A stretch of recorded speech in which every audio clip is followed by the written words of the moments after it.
Hello, everyone. Welcome back to the Rhythmic Singani podcast. Today, I got a great guest for you guys. She is a physician that specializes in headaches and facial pain disorders. She earned her DO from Michigan State University, and she practices right here in Pittsburgh at Allegheny General Hospital. She is a yacht enthusiast, a travel junkie, and she is also a Canadian. So hide your Jack Daniels. She might smash him. Please welcome to the podcast, my friend, Dr. Meghan Piccinin. Meghan, how's it going? Great. Thanks for having me, Rithik.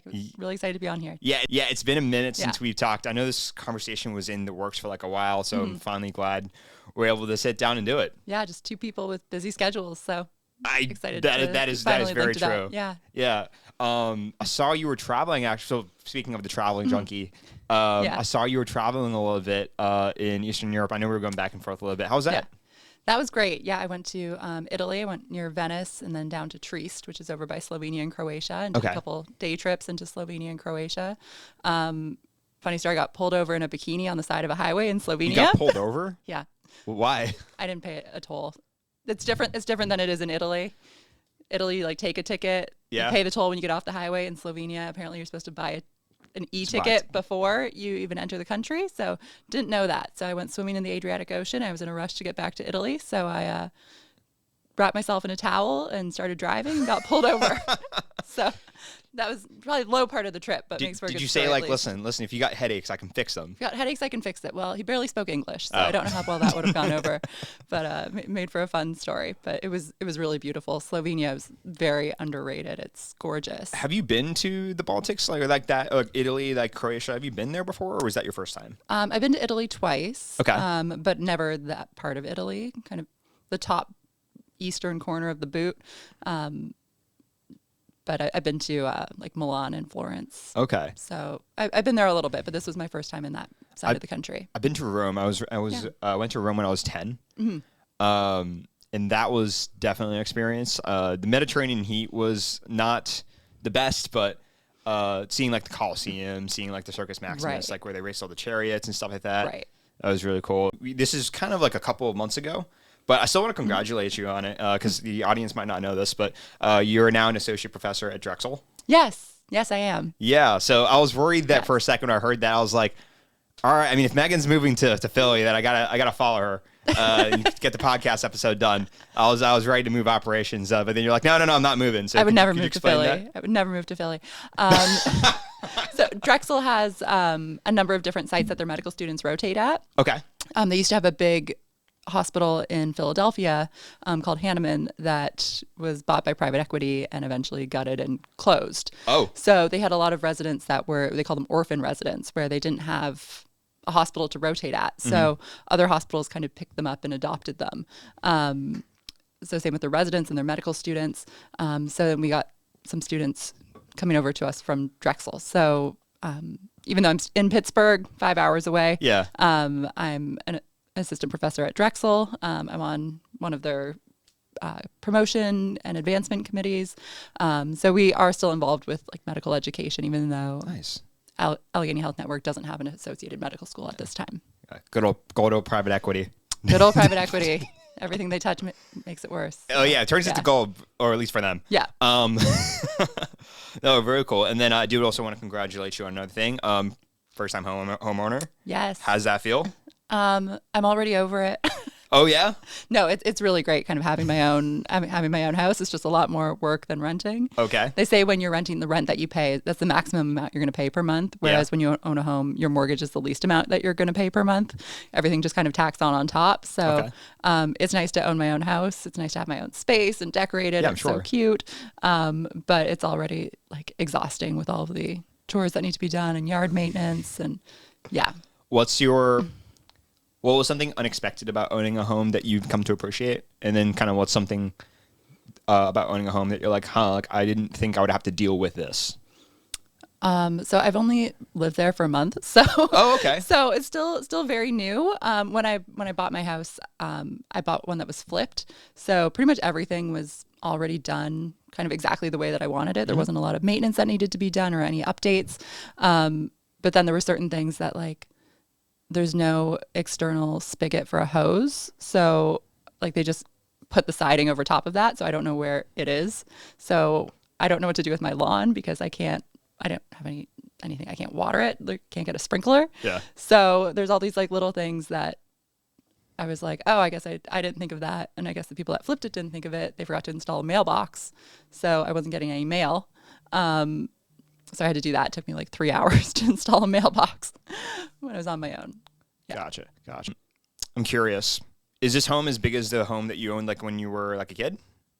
So this home is smaller. Okay. It's about 2,000 square feet. Where I grew up was about 3,000, but there was 5 of us living in that one, and it's just me. So I got, a couple unused bedrooms, like an office. Yeah. And I was fortunate enough to have a cleaning lady growing up. So That's awesome. Didn't have a lot of chores, just kind of like weeding the garden when I was home on like summer holidays. So yeah. I managed to avoid a lot of that. That's good. And obviously it was the parents' house, so the parents took care of most of that stuff. But so now it's all on me. And when you live alone, everything falls on you. There's if you don't take out the garbage, no one's going to take out the garbage.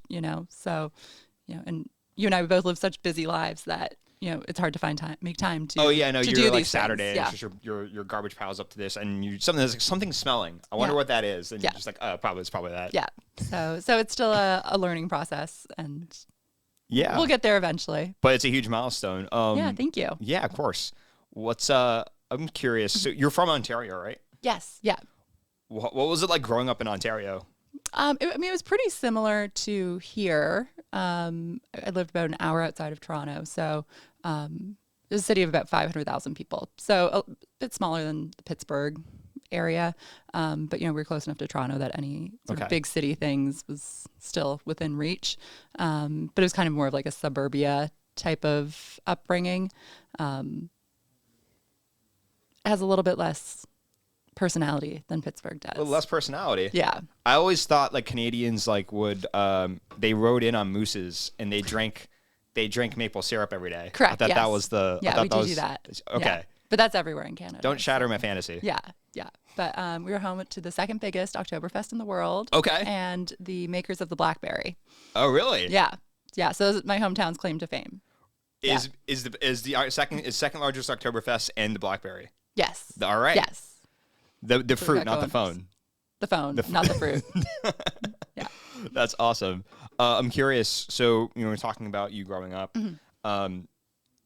When you were growing up, did you always want to be a doctor, or is it something kind of you stumbled into? It's something I kind of stumbled into. I mean, when I was a kid, I wanted to be a Taco Bell worker, and then I wanted to be a teacher, and then I wanted to be a paleontologist, and then Same here. Yeah. And then my dad said, like, yeah, son, you're not going to be a paleontologist. Doesn't make any money. Oh, see, my parents like really supported it. And then by the time I was like 8 years old, I realized all you would do is sit in the sun in a desert and dig. And I was like, that doesn't sound like something I want to do. Yeah. Yeah. So then after that, I wanted to be an astronaut. Okay. So I just really loved the adventure, the thought of like weightlessness, the thought of seeing the globe from up above, like a view that not many people get to see. And the science behind like astrophysics and astronomy. I almost said astrology. Not astrology. Yeah, not astrology, astronomy. I thought was really fascinating, and I still really do love space travel and astronomy. Obviously, that career didn't pan out, but in high school, I really enjoyed my science classes. I really enjoyed, as cliche as it sounds, helping other people. And so I went into like a pre-medical program at the University of Western Ontario, where I got my undergrad and my master's. And then I applied for medical school after my undergrad and did not get in. So I did a master's, like a research-based master's. Okay. And then as I was approaching the end of that program, I was debating, should I apply for medical school again, take a second chance? Yeah. Should I apply and try to do a PhD? And I decided to try to apply for medical school one more time, and I ended up getting in. I applied to, I think, probably 30 something schools and got into a single one. So it's kind of, may the odds ever be ever in your favor, but all it takes is one. It does. That's something I have to remind myself of, kind of going through the process, as you know myself. I actually didn't know that you took a gap year to do research. I've taken, I guess, 2 gap years at this point. Yeah. To do research. But what was What was the decision, like the cons and pros, that the factors you had to think about when deciding? Did you want to do research? Did you want to do like a master's program? Can you walk me through like that decision? Yeah, so I had a research job, kind of a part-time job during my undergrad. Okay. And I mean, I certainly could have continued to do that. It definitely seemed like a kind of a dead end a little bit. I was just working under a psychiatrist and doing some like database research. You know, it wasn't a career that was going to go anywhere further than that. Yeah. So I decided to apply for some master's programs, not really kind of knowing what I was getting into or kind of the career after that. But, you know, you don't always have to have an end in sight. Sometimes you can take a little detour and it will eventually get you there. And I think having a master's degree and having, 2 years of extra research experience were beneficial in my med school applications.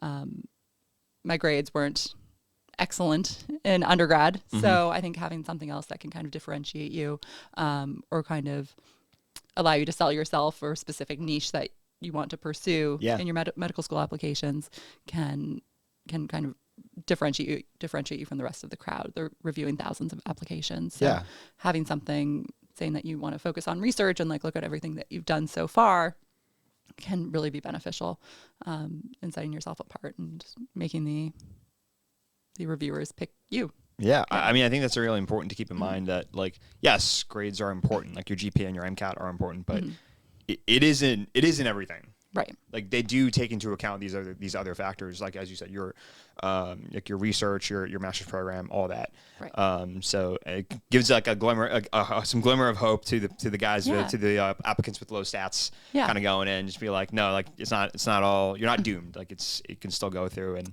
Right. I mean, I had a lot of fun in undergrad, you know. And so did I. Right. Cheers to that. And then I mean, in medical school, it's not like I was bottom of the class. I mean, I applied to 30 schools, got into one. Yeah. And I was actually like number 1 or 2 in my class for the entire preclinical 2 years. I mean, it's nice kind of how you apply yourself.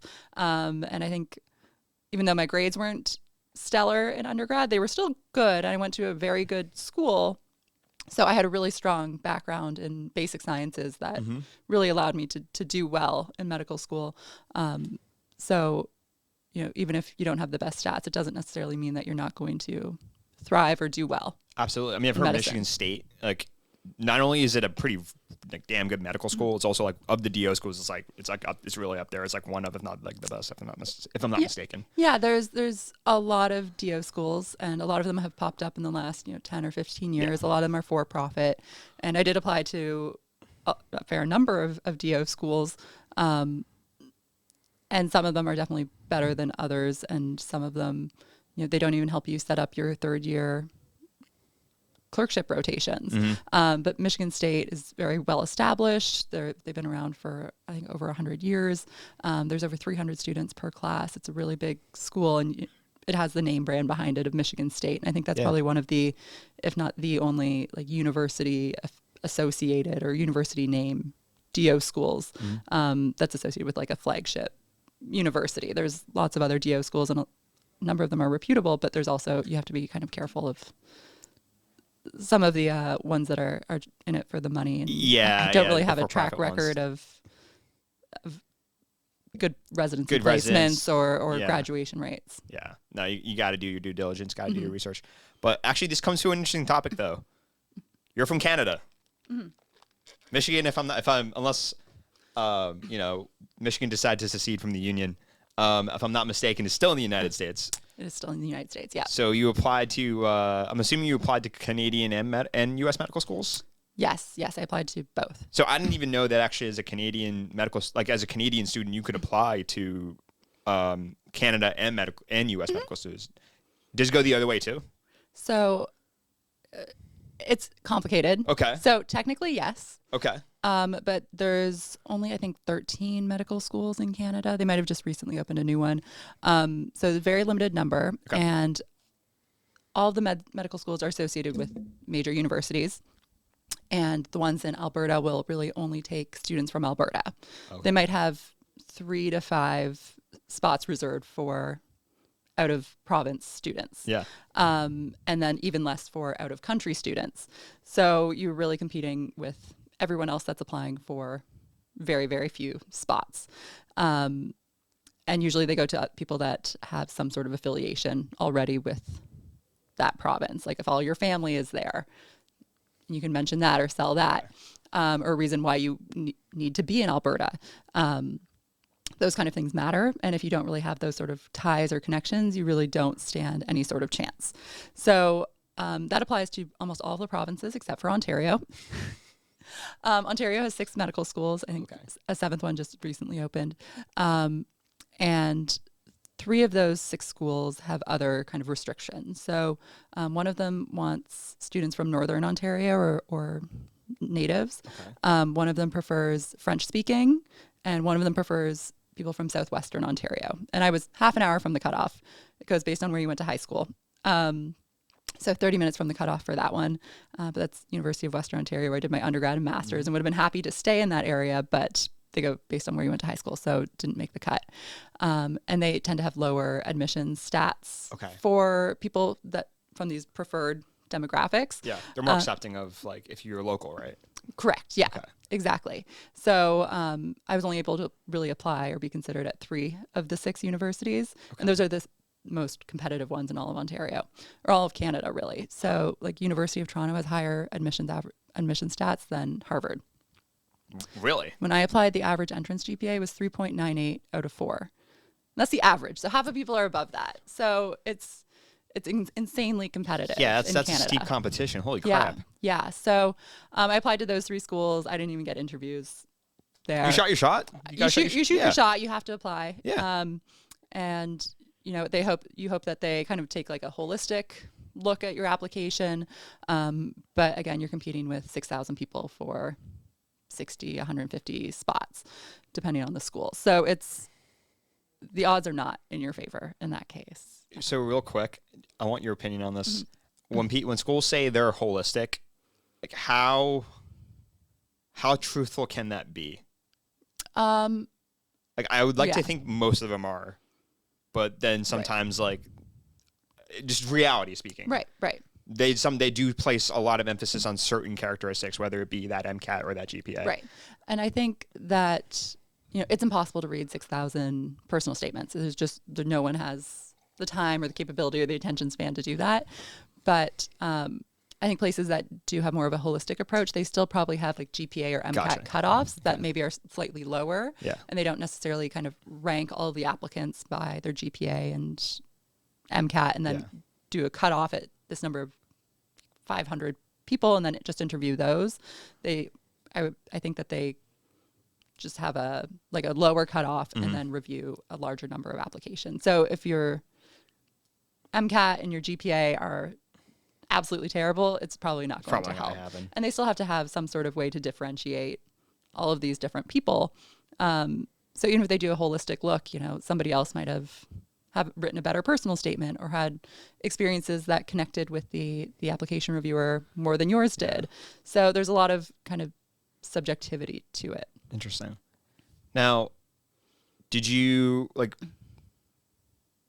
want to move from Canada to the US, or was it just that's where you went to school and so that's where you kind of went? That's where I went to school, so that's Gotcha. Yeah. I mean, medical school is a lot cheaper in Canada, so I would have very much preferred to stay there if I could have. But I am kind of fortunate in that, when I applied to medical schools, I applied all over the country and all over Canada and the U.S. But the school I got into, Michigan State, was the one that was closest to home too. It was only about 3.5 hours away from my hometown. So I was fortunate in that regard that even though it was technically a different country, it was driving distance. So I could still go home and see my family frequently. Yeah, how'd you feel about that? I'm sure it was kind of scary to go to it. Like, even though the country's like next door, like it's I mean, I was horribly underprepared. Okay. I had oh really? I had like $2,000 US in my pocket, and I thought that was gonna get me through. I don't really know what I was thinking. And my dad was like, "You're not okay." Were your parents physicians too? No, they're both accountants. They're both accountants. Yeah. So he took one look at that $2,000 and he looked at the medical school tuition, and if your dad and your mom know, they're just like, Yeah. Just not like the math's not The mathing. math's not mathing. The math's I not mean, that was mathing. like what I was going to like put in my like new US bank account and like pay rent with. And yeah, I was just horribly underprepared. And I went to Michigan State, but I was actually at the Detroit campus. So moving to Detroit from Canada, you know, we hear all of these terrible stories about Detroit. And I think myself and my family were very scared. I'm sure. For my safety. Reasonably so. But it was actually really nice. You know, I think I moved there in 2015, and I think, you know, several years before that, it would have been a different story maybe. Yeah. But by the time I moved there, they had really put a lot of money into revitalizing like the downtown and the midtown areas, which is where I was living. So I never felt, you know, unsafe at any point there, and really liked it. There was a lot of great hidden gems. Was there a culture shock for you? Not really. I mean, it was so close to Canada that it was very, very similar. You know, there's just some words that they don't understand. Like what? Washroom? Bathroom? Yeah. We call it a washroom. Oh, okay. A bathroom is one in your house. A washroom is like a public one. So I'd be at like a restaurant and be like, where's the washroom? And people would look at me like I'm crazy. And when you go to buy, I don't know if this is appropriate, but when you go to buy alcohol, all of we call it like the small one, like I think we call it a pint here. We call it a Mickey.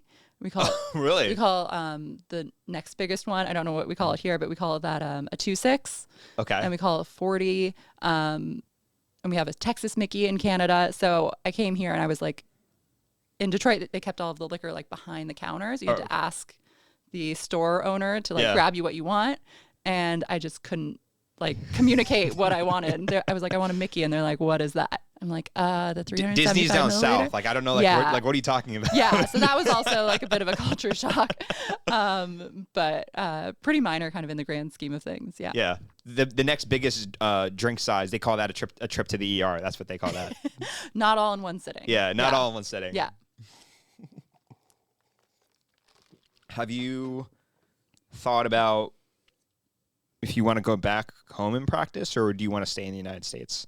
So my plan for now is to stay in the U.S. Okay. Obviously, certain things might not fall into place, but actually earlier this week I got approved for my green card, so that's in the works. So it seems like it's going to be a permanent thing here for now at least.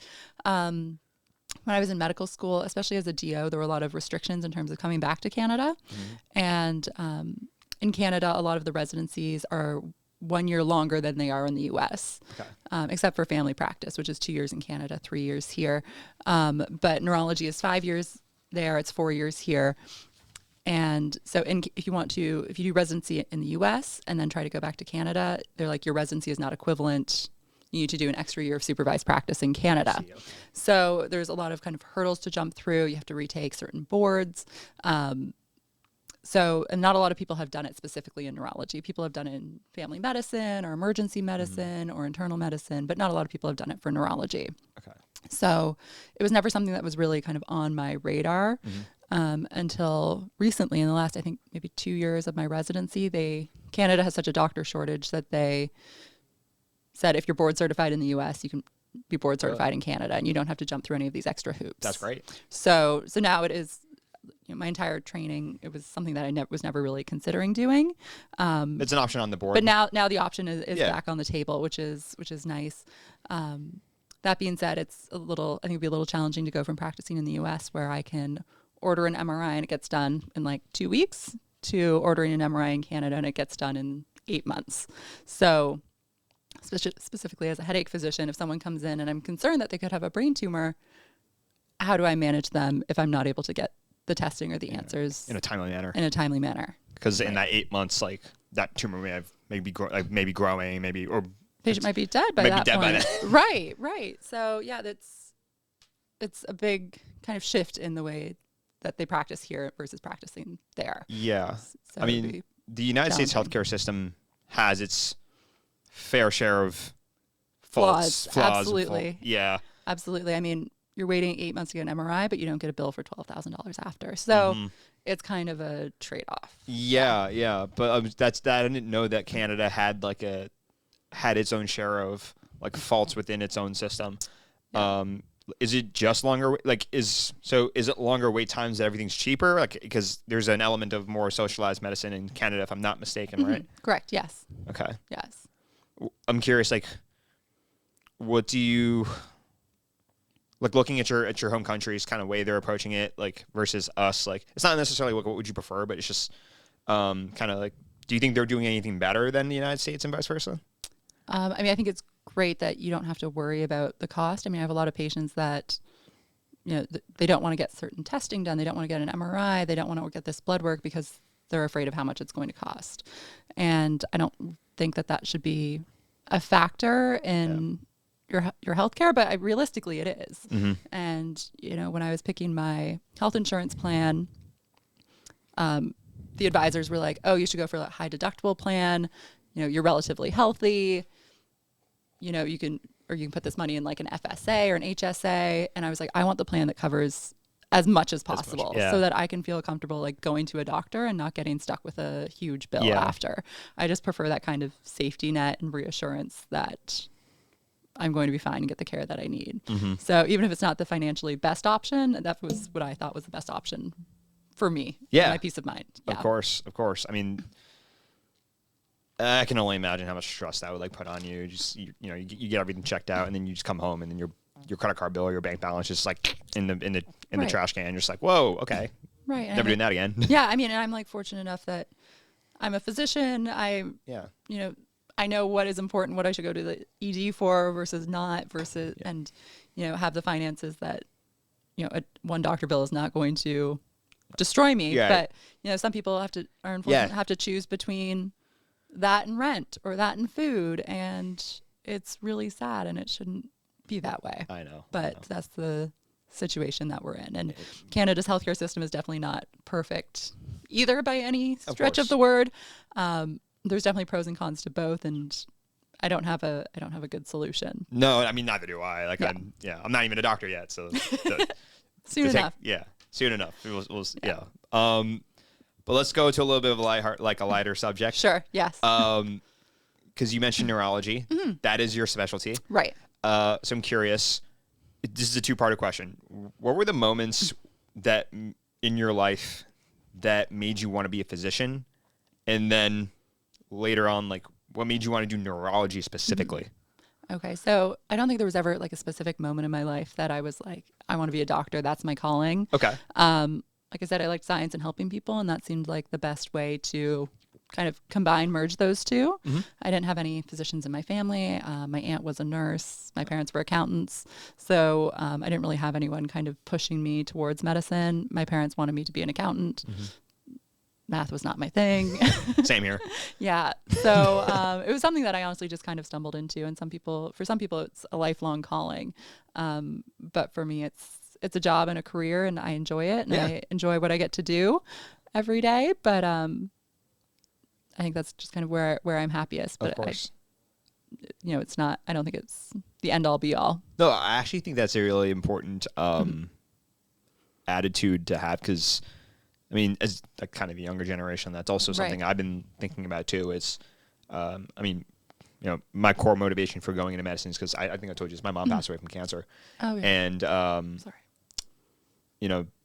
The resulting experiences from that have all kind of been pushing me towards this career choice. And medicine is going to be like a huge part of my life, absolutely.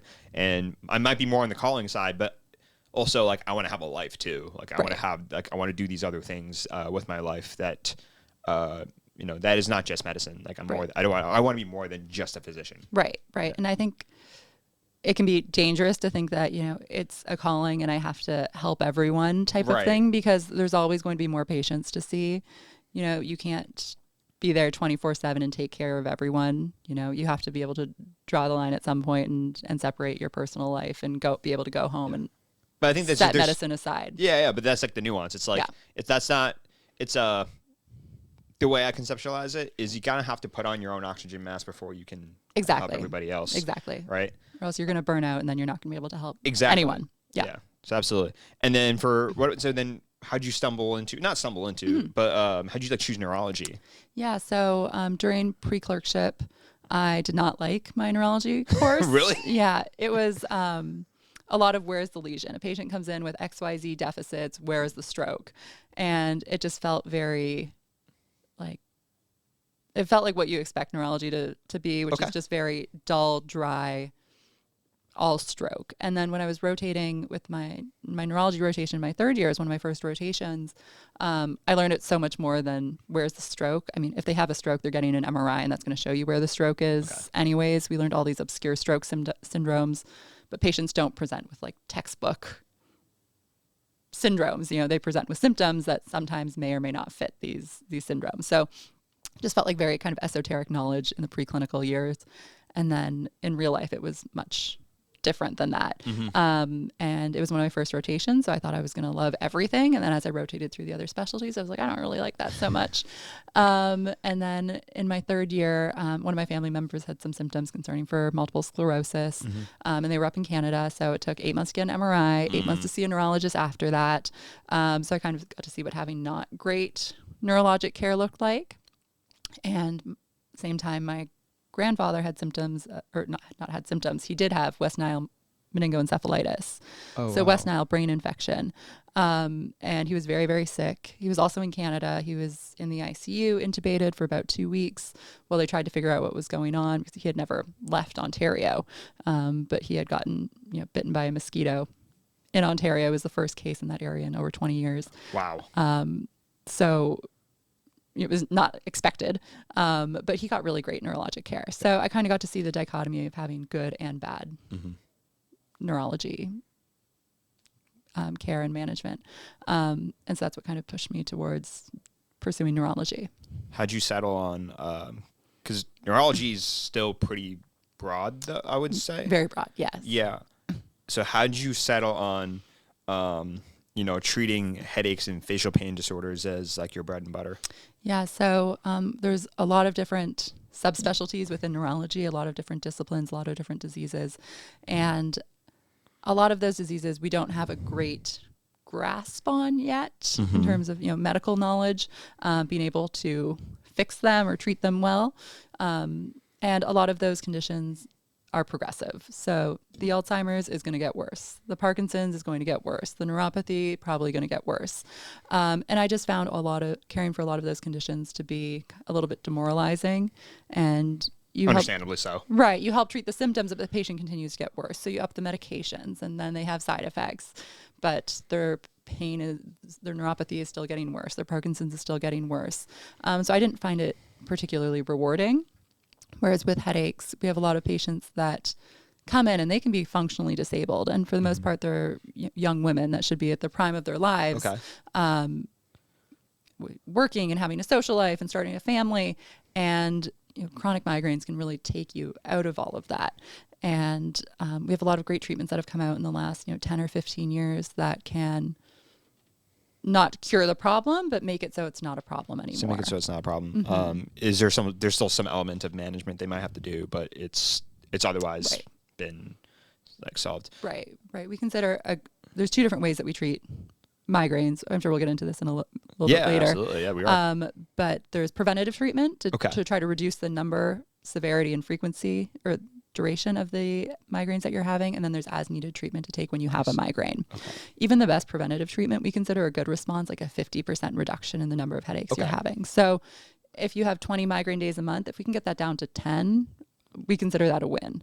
And then having that paired with a good as needed medication that you find effective and well tolerated, so that even though you're still having 10 migraines a month, you can manage them. You can take the as needed medication and still be able to function. That's really interesting. I just want to know, this is real interesting insofar as like your mentality, insofar as like looking at medicine, because I hear surgeons actually have a very similar way of looking at it, where the reason they went into surgery is because it's like I can actually like solve the problem.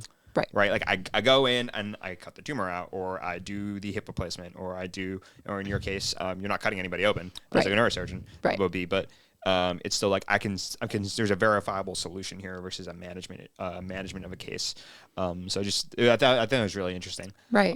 It's very kind of For me, it's outcomes driven. I want my patients to do well. As I want you would. They have a problem, and I want to be able to help fix that problem. And we have a lot of different medications and treatment options, and not every treatment works for every patient. So it is a matter of trial and error. It's not. I'm not going to say it not as easy as going in and cutting a tumor, but not that that's easy. But it's not necessarily you come in for one. It's its own kind of hard. Yeah, it's not like you come in for one visit and I give you the perfect medication right away.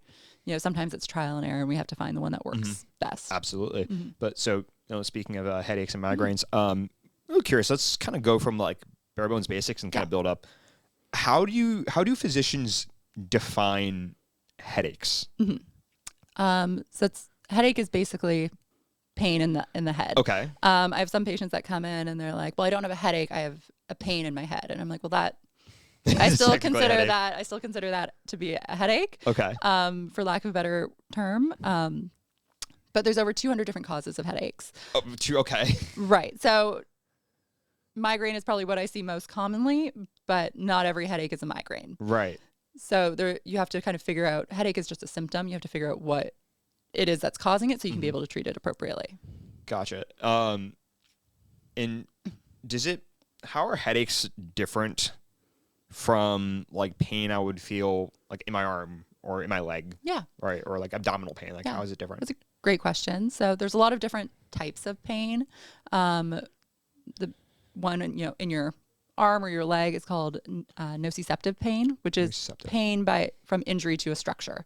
Okay. So, if you cut yourself and you have like or I don't know, you cut yourself and if you you're injure bleeding, yourself, right? you're bleeding, that's damage to the tissue and that's causing pain. Okay. There's also neuropathic pain, which is injury damage to the nerves. Okay. There's also nociplastic pain, which is pain caused by dysfunction. So nociceptive, nociplastic is the third one you just mentioned. Yeah, right? Nociceptive, neuropathic, and nociplastic. Nociplastic, okay. And that's caused by dysfunction somewhere along the pain system. Okay. The pain signaling system. And that's where a lot of migraines, fibromyalgia, those type of things that don't have they don't have something that we can point to and say that's where your pain is coming from. Right. It's kind of somewhere along the pathway. It's more of a problem with function rather than structure or direct damage or injury. Interesting. Can a brain appear like normal, but then it's still experiencing like a headache? Oh yeah, absolutely. So most of the time, most types of headaches, the MRI brain scan will look totally normal. Sometimes migraines leave tiny dots on the brain that don't cause any issues with function. Okay. But for the most part, if you do an MRI of a migrainer's brain and a scan of a non-migrainer's brain, they look exactly the same for the most part. Sometimes there's slight differences in functional MRI, looking at which parts of the brain are activated, or volumetric analysis that looks at which parts of the brain are a little bigger or smaller in patients with migraine. But for the most part, standard MRI looks totally normal. So I have a lot of patients that come in and they're like, "Oh, I've had headaches since I was 6 years old. I want to get an MRI to make sure nothing's wrong." And I usually don't recommend getting imaging unless the headaches are worsening, changing, progressing in some way. Okay. Frankly, if you're 40 years old and you've had the same type of headache since you were 6 years old, if that was a brain tumor, you'd be dead by now. You'd be in a lot worse shape. No, so maybe not dead, but like you could be. You could be. And you get an MRI and you can get a lot of incidental findings that they're not causing your headaches. Okay. But now they require workup or more testing or reassurance that this is not a big deal. This is not causing your headaches. We don't need to do anything about it. So it can cause more anxiety and stress. But most of the time, the brain looks perfectly normal. Do you find that, so the reason why I asked you how you define it is because I imagine people have different pain thresholds. Right. And what is painful and needs treatment to one person is just an annoyance to somebody else. Correct. So is there a measure of subjectivity when we're looking at headaches? And is there like a threshold that they have to meet? I don't know if that's like a clinical threshold that has been established, like a pain threshold they have to meet to be considered like this is like a headache that's being diagnosed. Yeah. So I'll say for headache, not necessarily. Okay. It can be kind of any pain in your head. For migraines, does actually have a threshold that it should meet. So the diagnostic criteria for migraines, it has to have two of four of the following characteristics. Unilateral, so one-sided, pulsating or throbbing, moderate to severe in intensity. So I usually say about 4 out of 7 or above. On pain, like 1 to 10? 1 to 10, yeah. Should be above a 4, between 4 to 10 out of 10 to be considered moderate to severe, and needs to interfere with your daily activities or is aggravated by routine physical activity. And it also needs to have certain associated symptoms. It has to have nausea or vomiting or light and sound sensitivity. Okay. So that is what we define a migraine as. It doesn't have to have every single one of those characteristics, but it has to meet enough of those to be considered a migraine. That is interesting. So then it sounds like the location of the pain matters then. Yeah. So usually migraines are one-sided, but they can be on both sides. A lot of the times it will start on one side and then kind of as it progresses envelop the whole head or feel like it's both sides. Sounds scary. You just like starts on one side and then it slowly just balloons. Yeah, well, I'll say probably more concerning is patients that only have a headache on one side. Oh, that's more concerning. Right. Yeah. That's where a lot of patients with migraines, it'll be on the right side or left side. It'll switch back and forth. But if it's only ever on one side, I get a little bit more concerned. Could there be a tumor or an aneurysm or something specifically on that one side of the head causing the pain? The left side, the brain, the right side, the brain, I know like they controlled like some different things. So if a migraine occurs on the left side, I'm curious, like, what is that? What could that mean?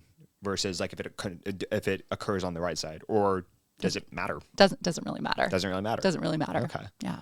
There's certain areas of the brain that are involved with like speech, and the right side of your brain controls the left side of your body.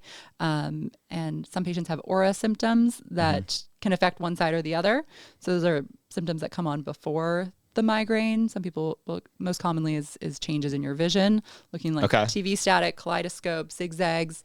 But some patients will get numbness or weakness on one side of their body, which is, it's not unusual. It can be very scary. A lot of patients think it's a stroke. So you do have to kind of tease it out and make sure that it's not something more serious. Yeah. That's what I should have said, like when I was taking like my AP calculus exams and I just get like a pain on my right side. Yeah. God, I hate that class. Yeah, calculus, not for me. Yeah. No. So then it sounds like, so kind of summarize headaches. So headaches is any pain in your head, but then migraines have to meet a list of specific criteria in order to be classified as such. Right. And they're usually like more intense. Right. I'm curious, like why is it that migraines cause you to have a sensitivity to light? So we don't really have a great explanation for that. Oh, that's okay. Yeah. The way that I usually explain it is that migraines are a genetic combination that make you more sensitive to everything. So more sensitive to head pain, more sensitive to bright lights, loud sounds, strong smells, more sensitive to motion. A lot of patients get dizziness or motion sickness, more sensitive to like nausea or stomach upset. We don't have a specific gene that causes migraines, but there does seem to be a very strong genetic component to it, like a combination or a cluster of genes that contribute to migraine. If one of your parents has migraines, you have about 50% chance of having migraines. And if both your parents have migraines, you have about 90% chance. Oh, well. Yeah. So sorry for you people out there. They're like, oh, both no. your parents have migraines. They're like listening to this and they're like, my head starts to hurt. I wonder why that is. All of a sudden it just started. Yeah. Oh, man. I thought I was under the preconception that a lot of headaches and thus a lot of migraines were caused by like environmental factors, right? Which I'm sure they can be caused by that. Yeah. I didn't know there's a genetic component to migraines. Yeah, so there's a genetic component, but it's not 100%. Right, like I said. So there is still other factors that come into it, and there's a lot of environmental triggers or other triggers, but sometimes patients can also have migraines just on their own without any clear trigger. And I do have plenty of patients that their parents don't have migraines. No one in their family has migraines, and they still do. So it's definitely not 100% consistent, but there is a very strong genetic component there. Okay, interesting. Yeah. I mean, there is a saying that, I think it's the saying is your genes load the gun, but then your environment is what causes the trigger to be pulled. Oh yeah, I really love that. Yeah, I love that. I'm not going to use it with my patients. No, don't. But I really do like that. Yeah. Conceptually, though, that kind of makes sense, right? Because Right. it's like the genes have to have some sort of trigger, as you said, to express like a phenotype. Right. So that or phenotype, for those who don't know, is just like what you're kind of expressing as like a phenotype would be like, like you have black hair, or you have like, or actually no, you're not a natural redhead. Not a natural redhead. Ah, you liar. What is your natural hair color? It's brown. It's not too much different from this color, but it's fine. Yeah. But the point being, right? Yeah. It's like that's whatever you're expressing on your body is caused by like one or a multitude of genes. So right, and because genetics play such a strong component into it, that's why the medications that we have don't wipe out your migraines completely. You're always going to have that genetic predisposition to having migraines, and there's no medication or treatment that I can give that will take that away or correct that or fix that. So we do our best to kind of reduce the symptoms as much as we can, but it's impossible to get rid of them completely. Of course.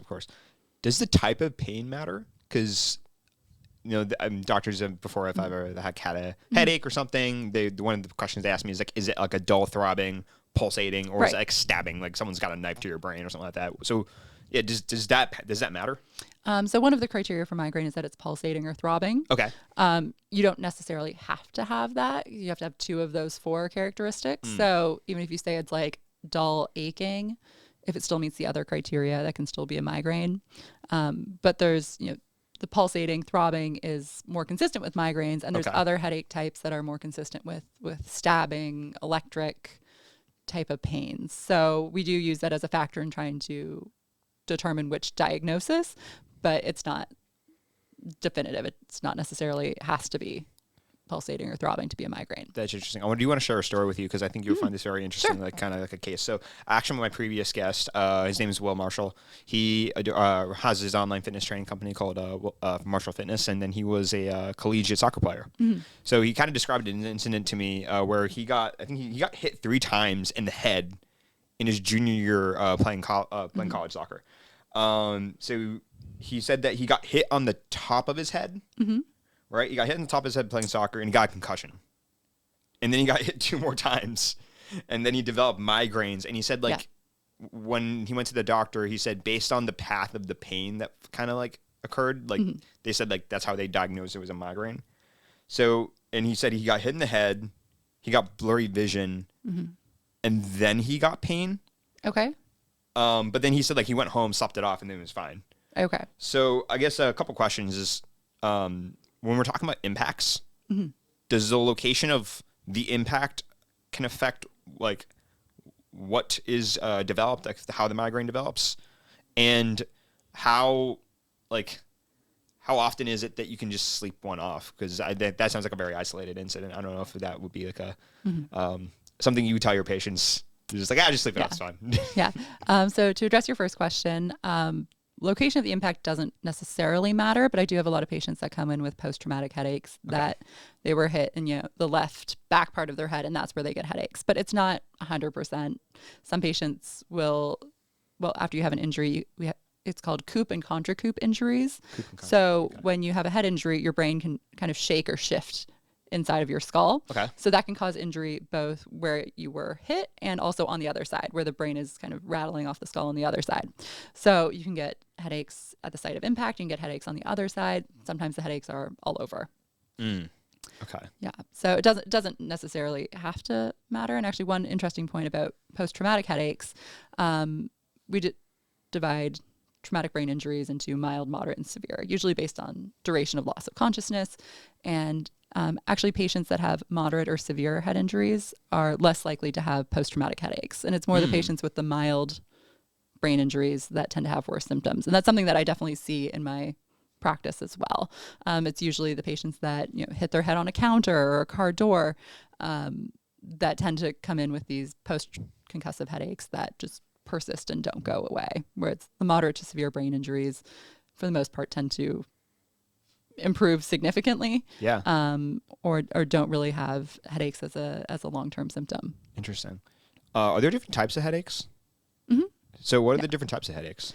So there's over 200 different kinds. The most common type of headache is attention type headache, which is usually mild to moderate, so no higher than a 7 really. Okay. Kind of all around the head, usually dull, aching, squeezing sensation. You don't have light or sound sensitivity, no nausea or vomiting, doesn't really get in the way of your daily activities, but is just kind of annoying. Some annoyance, yeah. And that's the most common headache type. That's in about 50% of the population. Migraines are present in about 12% of the population. It's about 6% of men and about 17 to 20% of women.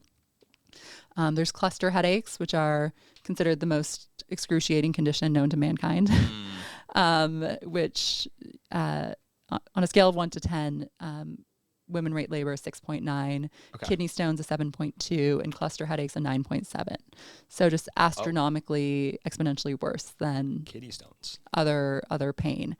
The pain is usually centered around one of your eyes, and patients will want to like rip their eyeball out if it would stop the pain. That sounds horrible. It is. That's one of the conditions. Well, I mean, we take them all seriously, but that's Right. if someone has cluster headaches and they go into a cluster cycle, we try to get them in ASAP to get them out of it because we take it really seriously. They're called suicide headaches because people will kill themselves over the pain. What's the first step?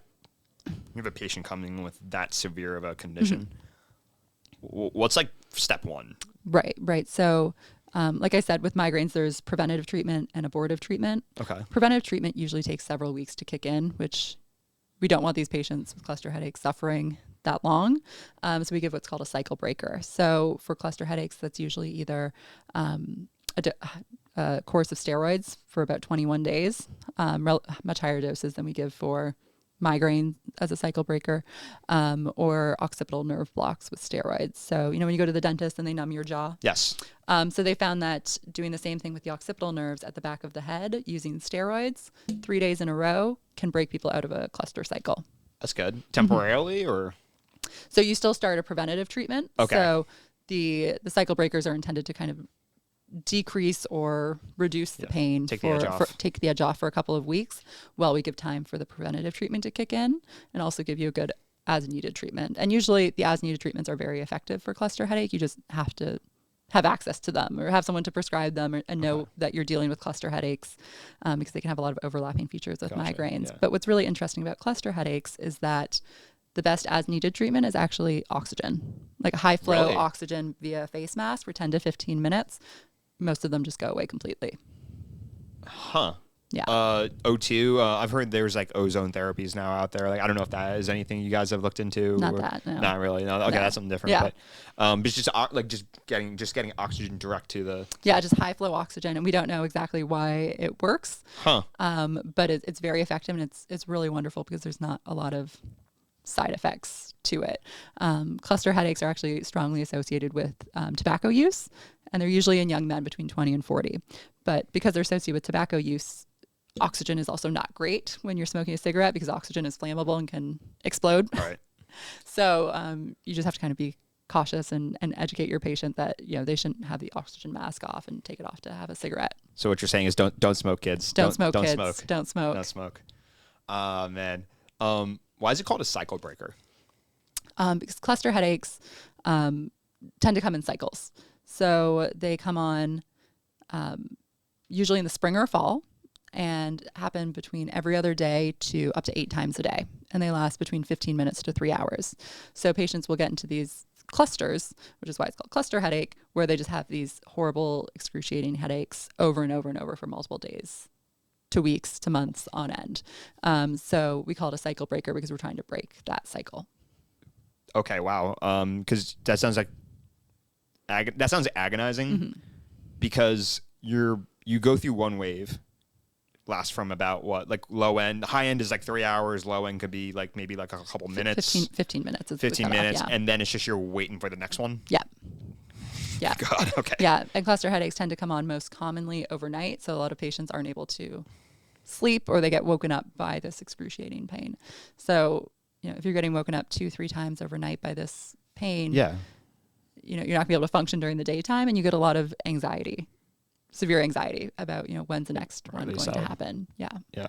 You mentioned some demographics, because like men and women like experiencing certain conditions differently. So I'm curious, like Are headaches and migraines like these conditions, are they experienced by certain demographics more than others? Yeah, absolutely.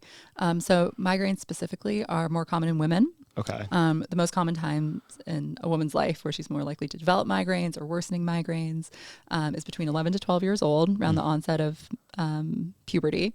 And then again in like late 30s, early 40s, as the hormones start to fluctuate in the premenopausal time frame. I see. And the hormones can start to fluctuate in the background several years before Oh, so a woman actually goes through menopause. Oh, okay. So we see it a lot in women between like 40 to 42 as well, that they come in with either they've never had migraines before and they've come on now, or they had migraines, but they're always very manageable and not a big deal, but have suddenly worsened and are concerned that they have a brain tumor or something structurally going on because they're like, it's never been like this before. And migraines occur in about 6% of men. And actually the most common age for men to develop migraines is between 5 to 6 years old. That young? That young, yeah. And they actually have a higher incidence at that age than girls do. Girls don't catch up until puberty starts. Do we know why that is? Not specifically, but once the estrogen of puberty starts to kick in, that's where women really kind of skyrocket. Gotcha. And then for men, like, do we also? I'm assuming the same thing. We don't know exactly. We don't have an exact reason why it's more common in that age. Gotcha. Do you know any theories? Potentially, or no, it's okay if you don't. Not specifically. No. That's okay. That is interesting. Yeah, the youngest patient I had was 2 years old. Well, what kind of headache was it? It was migraine. Oh God. Yeah, he was actually very good at describing his symptoms, much better than many of my adult patients. Oh. Yeah. Oh, like to be so young to kind of like have some kind of pain like that, it just freaking sucks. Oh my God. But it begs a question though. So, okay, you said that they can develop as young as in women, 11 to 12, and then in that it's premenopause, so like 30 to 40, right? Like late 30s. Late 30s to early 40s. Yeah. But because of the hormone fluctuations, like as women naturally have, that can actually be working in the background before the headache or it's a migraine more likely than this is specifically about migraines. Yeah, the migraine can express itself is going to express itself later, but the run up to it, it's kind of working in the background before that ever happens. Yeah, so I mean, menopause for most women is between like 45 to 55 years old, but several years before that, the hormones start to fluctuate in the background, and that's the crazy hormone fluctuations is what is a big contributor to migraines, the estrogen. So for actually a lot of women, even if their migraines totally suck in their 40s, usually once they're postmenopausal, they do tend to improve. That's not a big reassurance when you tell a woman, they'll get better in 10 years, I think. Yeah, I can imagine, because this guy want to get better now. Exactly. So, I mean, we have medications to help that process along, and those are kind of the most common times for women to develop headaches or migraines. But, I mean, I've had patients in their 90s come in with new onset headaches, too. So it's not, it's not a guarantee, but, we have certain risk factors, or we call it red flags, that make us concerned that there's we call it a secondary cause of headaches, something else structurally that's causing the headache. And that's usually when we get imaging, if symptoms aren't totally lining up, or really young patients or really old patients. Yeah. Patients above 50, we get concerned, could there be something structurally going on? Headaches that change during pregnancy. Most migraines tend to improve during pregnancy, but if they get worse, there's a lot of other physiologic changes in the body that can cause headaches. It makes your blood more prone to blood clotting, so you can get blood clots in the brain that can cause headaches. So if headaches are really worsening or changing in any way, or have come on out of the blue with no prior history of headaches, I really urge people to get evaluated and make sure there's not something structurally going on. Most of the time there's not, but we don't want to miss, the rare occasion where someone has a brain tumor or a blood clot that would obviously be treated much differently. Yeah, well, because that's like risk of strokes right there, right? Yeah. Yeah. But it begs a question though.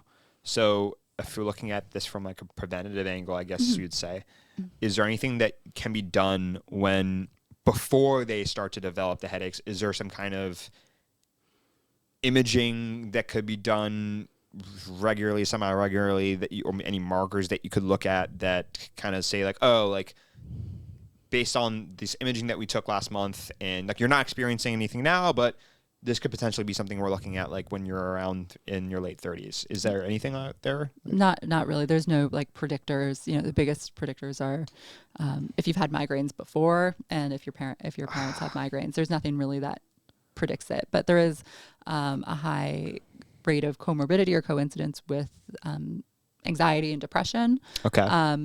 Fibromyalgia, there's a lot of kind of overlap there. So there's certain patients that you kind of expect that they probably also have migraines just by looking at their list of medications or their medical history, but it's certainly not a guarantee.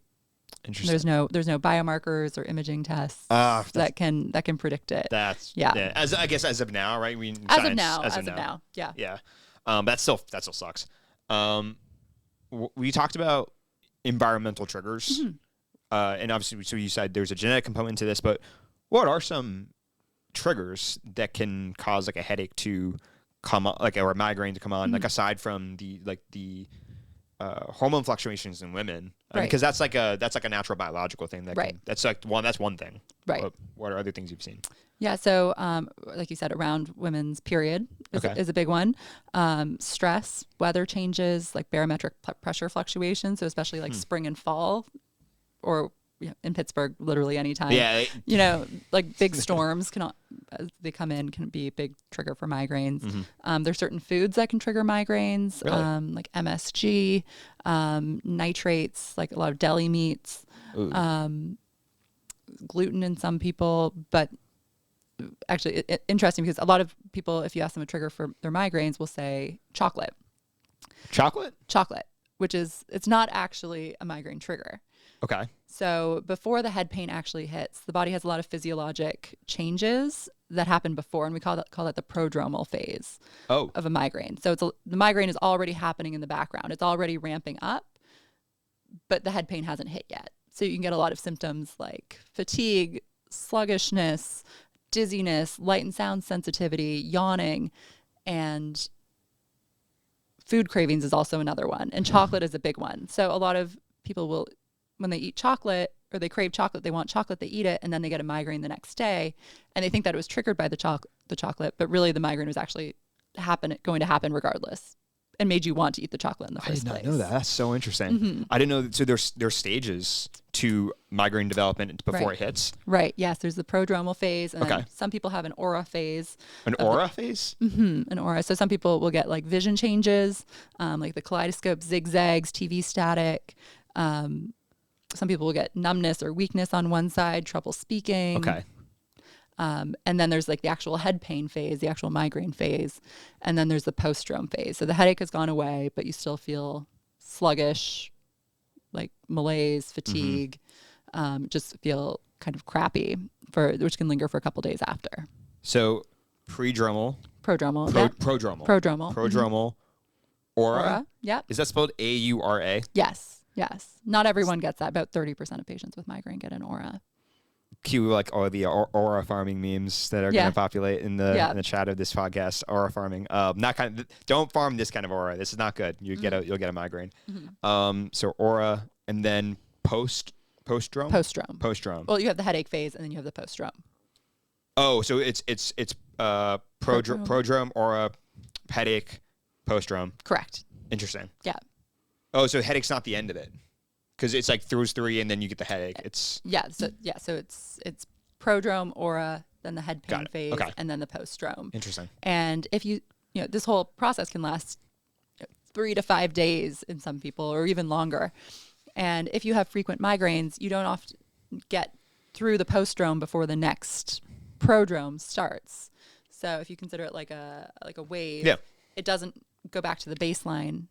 It just goes into the next one. So a lot of these patients, we call it interictal symptoms, where they just like don't feel good at all. Yeah. Because they never get back to being normal, because all of these migraines are overlapping and you're not getting full relief of all the symptoms. Yeah. But the tough thing is that like you could just feel fatigued and anything, and that could be from anything. Right. Exactly. So you don't even know. It's like a lightning bolt strikes, but it's like there are signs that there's thundering and stuff, and the winds wouldn't change, but that could be from anything. It could be a tornado. Exactly. So a lot of patients will come in, they'll complain of their head pain, but they'll also complain about brain fog, or they just feel fatigued, and like they generally don't feel good.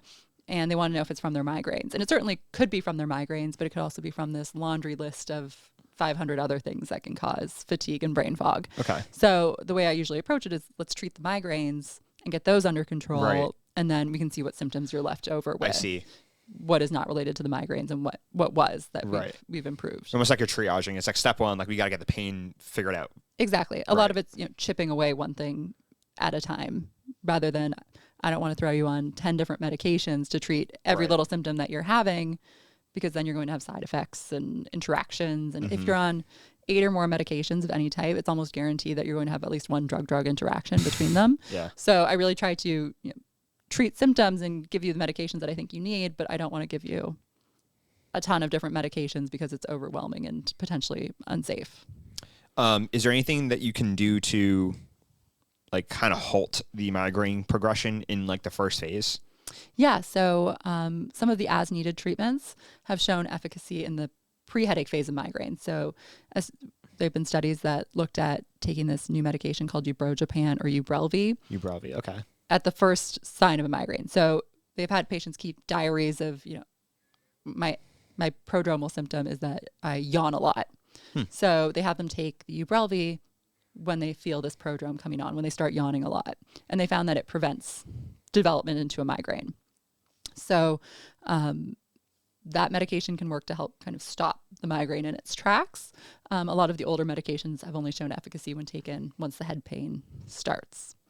So some of the new medications that are coming out are useful in that way. And, we sometimes start to tell patients, some patients get migraines every time they travel to go on an airplane because of the barometric pressure changes. So I tell them, take the Ubrelvy right when you're getting on the plane to try to prevent that headache. Or if you get the migraine with your period, start taking it 2 days before your period and take it every day until day 5. Interesting. Or the third day of your period, 5 days total. So we are using that as, we call it short-term prophylaxis or short-term prevention. Short-term prevention. Okay. This might get a little too nerdy, so I apologize. But do you actually know like what the mechanism that the drug acts on is? Yeah, so Ubrelvy, and there's a number of new medications that have come out that all work on, it's called the CGRP, calcitonin-related gene peptide. Okay. That's involved in the development of migraines. It's a vasodilator. The CGRP molecule is a vasodilator. So it's going to increase the blood vessel. It increases the blood vessel diameter, which is part of the pathophysiology of migraines. It causes blood vessel dilation in the brain. That's ubiquitous across all migraines? It's part of the process, okay, but it's not the only factor. Right, because as we said, there's like these four things that like they need to hit 2 of. So but it's the pathophysiology, so it kind of leads up to it, right? Yeah. So a little bit about migraine pathophysiology. There's an area in your brainstem called the trigeminal-cervical complex, and that is what drives migraines. Interesting. And it goes from there, and it spreads out, sends connections all throughout the brain. It causes the blood vessels to dilate, which contributes to migraine pain. We don't know what triggers or what activates the trigeminal-cervical complex. It gets input from all of the sensory receptors in the head and neck. So really kind of any sort of stress on the body from the head or neck gets relayed through the trigeminal-cervical complex. So sometimes like if someone has a sinus infection, they're like, that's triggering my migraines. They get a lot of neck pain that can trigger their migraine, trigger a migraine, or the migraine also can go back and make the neck pain worse too. So there's a very reciprocal relationship between all those nerve endings coming to the trigeminal-cervical complex and coming back out. But that's kind of the process of migraines. We don't really know what kicks it off, but the medications we have try to address some step along that process to stop it. And that's where the CGRP comes in terms of narrowing those blood vessels the CGRP antagonists like Ubrelvy come in by narrowing those blood vessels that are now dilated. And that doesn't stop the whole other process going on, but it stops one key part. Right. So it doesn't work for everyone because in some other patients, other factors of that pathway are predominant. But it works really, really well for a lot of patients. And because it's targeted against one specific molecule, there's not a lot of side effects with these medications. They're very, very well tolerated. Is the dilation of the blood vessels like is the reason why that contributes to the migraines because it's like blood flowing to this area where the migraine's occurring? Do you like? Not specifically. Not I don't specifically? think we have a good reason kind of why the blood vessel dilation. It just does. It just does. Okay. Part of it also causes like inflammation of the meninges, like the surface that covers the brain. Okay. So it's thought by like making these blood vessels more dilated, that's allowing for increased, we call it neurogenic inflammation. But it's a very kind of complicated system. And I mean, science hasn't totally figured it out yet. So unfortunately, we don't have a great answer for what causes migraines. Okay. Yeah. If we did, we would have a cure. We would have cures or much better treatments. Yeah. Yeah. No, of course. Well, also, like, I understand that the blood vessel dilation is just one small part of the pathophysiology of the development that leads to a migraine. So it's not like it's the linchpin to solving the migraines. Like you stop the vasodilation and then all of a sudden no migraines. Like that's not necessarily how this works. Correct. Yes. Okay, that makes sense. No, that's interesting. You also deal with facial pain disorders. Yes. And funny, you talked about the trigeminal nerve. Didn't you do like a presentation or like a paper? Like that was like probably like one of your big researches, right? Yeah. We were looking at Botox for treatment of trigeminal neuralgia. Okay. Yes. So this is interesting. Yeah. Yeah, it is really interesting. Yeah. No, I thought it was fascinating. So can you describe like kind of what the condition is and then the treatment involved in Botox? Yeah. So trigeminal neuralgia is an extremely painful, debilitating facial pain disorder. It typically affects either the cheek or the jaw or both. Okay. Usually on one side. Rarely it can affect the forehead. It's caused by irritation or overactivation of the trigeminal nerve, which provides sensory innervation to the face in 3 branches: the forehead, the cheek, and the jaw. So that's why usually one is more involved than the others. Most cases are caused by a blood vessel pressing on the nerve, but you can also see it in multiple sclerosis. You can also see it in tumors that affect the brainstem, or it can just happen on its own. So it can happen on its own, or it's accompanying other conditions. Right.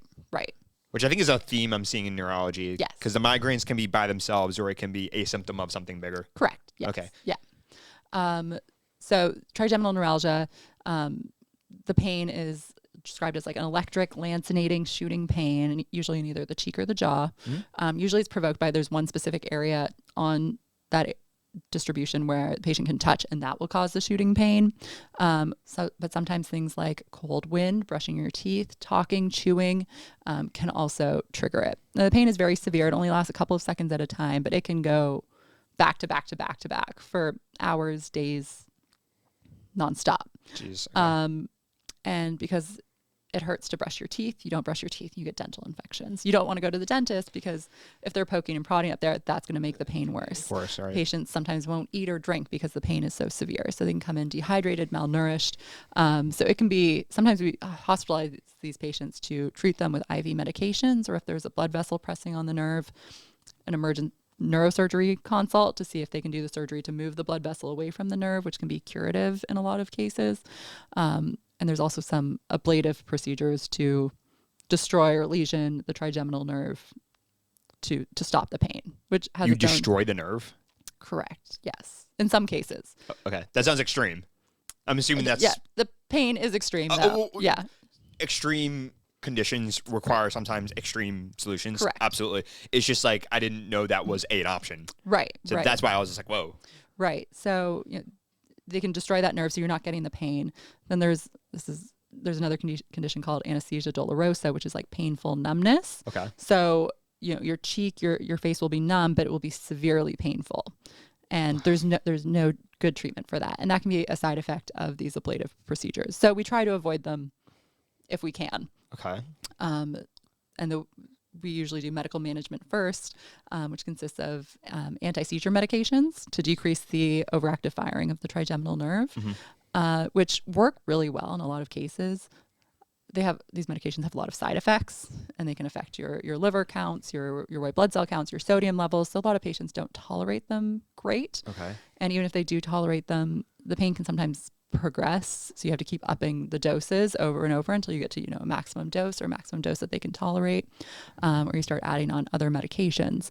So if the options are medications that have a lot of side effects or surgery, or these ablative procedures, there's not a lot in between, and a lot of patients aren't good candidates for surgery. They're 80 years old and have a lot of medical comorbidities, but they're in excruciating pain. Yeah. So what I did during my fellowship at Cleveland Clinic was we were working on looking at Botox for treatment of trigeminal neuralgia to kind of give a middle option when medications aren't working, but we don't want to go as extreme as these invasive procedures.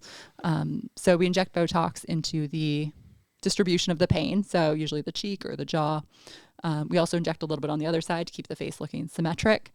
And we found about 50% of patients report improvement in their quality of life or their pain severity, either able to get the pain under control with staying on the medications that they're on, or even tapering off some of the medications if the pain is doing really well. Yeah. So again, it doesn't help everyone. Some patients it doesn't do anything for, but at least it kind of gives us another option in between these kind of two extremes. And I remember you saying, I'm gonna kind of butcher what you said. I'll try to quote you, but it's you said 50% of the patients respond actually properly, right?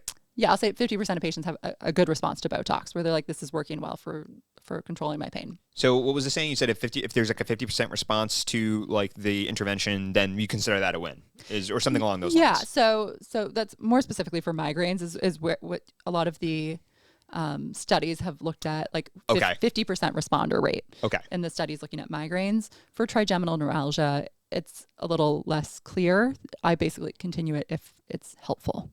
Not necessarily looking at a 50% response, 50% reduction. Even if we can get it down by 30%, that still makes a difference. I see. Yeah. Interesting.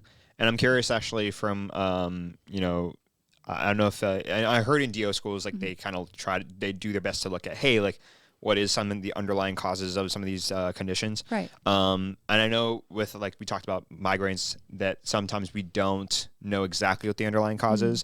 Do we know the underlying cause for say that again, trigeminal neuralgia? Neuralgia. Yeah. Neuralgia. Okay. Do we know the underlying cause for it? So there's a lot of different causes. Okay.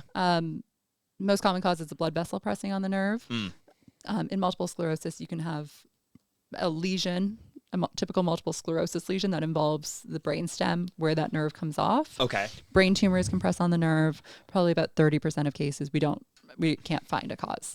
I see. And I know you mentioned like blood vessel lesion with that being cancer. You mentioned that before. So I guess in the case of the cancer, then you would have to have a conversation about cancer's underlying cause, and that's a rabbit hole. Yeah, I would refer to neuro-oncology exactly. and not comment on that further. No. Yeah. Totally fine. But just acknowledging it. But then do you happen to know why like a blood vessel would be like pushing on a nerve though? Yeah, so there's no kind of exact clear reason, but usually trigeminal neuralgia, when it's caused by a blood vessel pressing on the nerve, it's usually in patients like 50 to 60 years plus. So in my theory, the skin loses, the connective tissue loses a lot of elasticity and becomes laxer with age.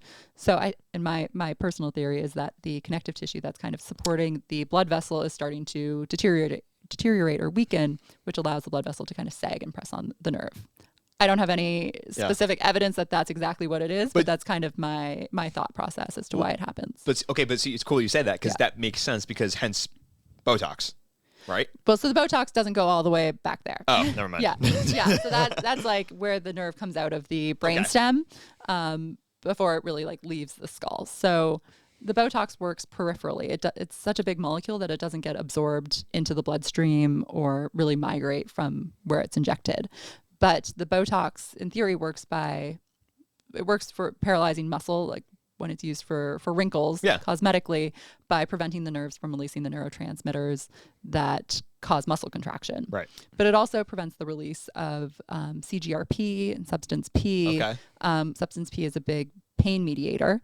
So it prevents the release of other neurotransmitters that can be involved in the pain pathway. Gotcha. Interesting.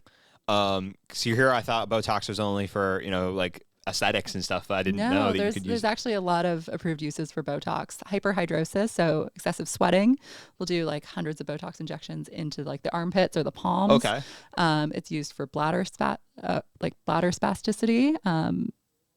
If the the bladder muscles are too spastic. Like literally, you're just having going incontinence. and you're just going and going. Exactly. Okay. They will inject it into the bladder. They do it for like muscle spasms, spasticity. There's a lot of different uses of Botox. Actually, it's really kind of wonderful, and because it doesn't get absorbed systemically, there's not a lot of side effects. It's one of my favorite treatments for migraines and trigeminal neuralgia. Gotcha. If in like, I'll knock on wood, like hopefully I don't, develop a bladder spasticity issue, right. But if need be, and I end up having to come to you, please put me under.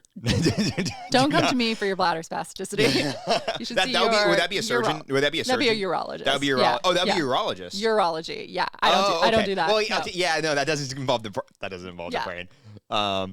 Yeah. That'd be just it's from the neck up here. From the neck up. Yeah. Oh man. Yeah, that just sounds like an ordeal that I just don't want to be conscious for.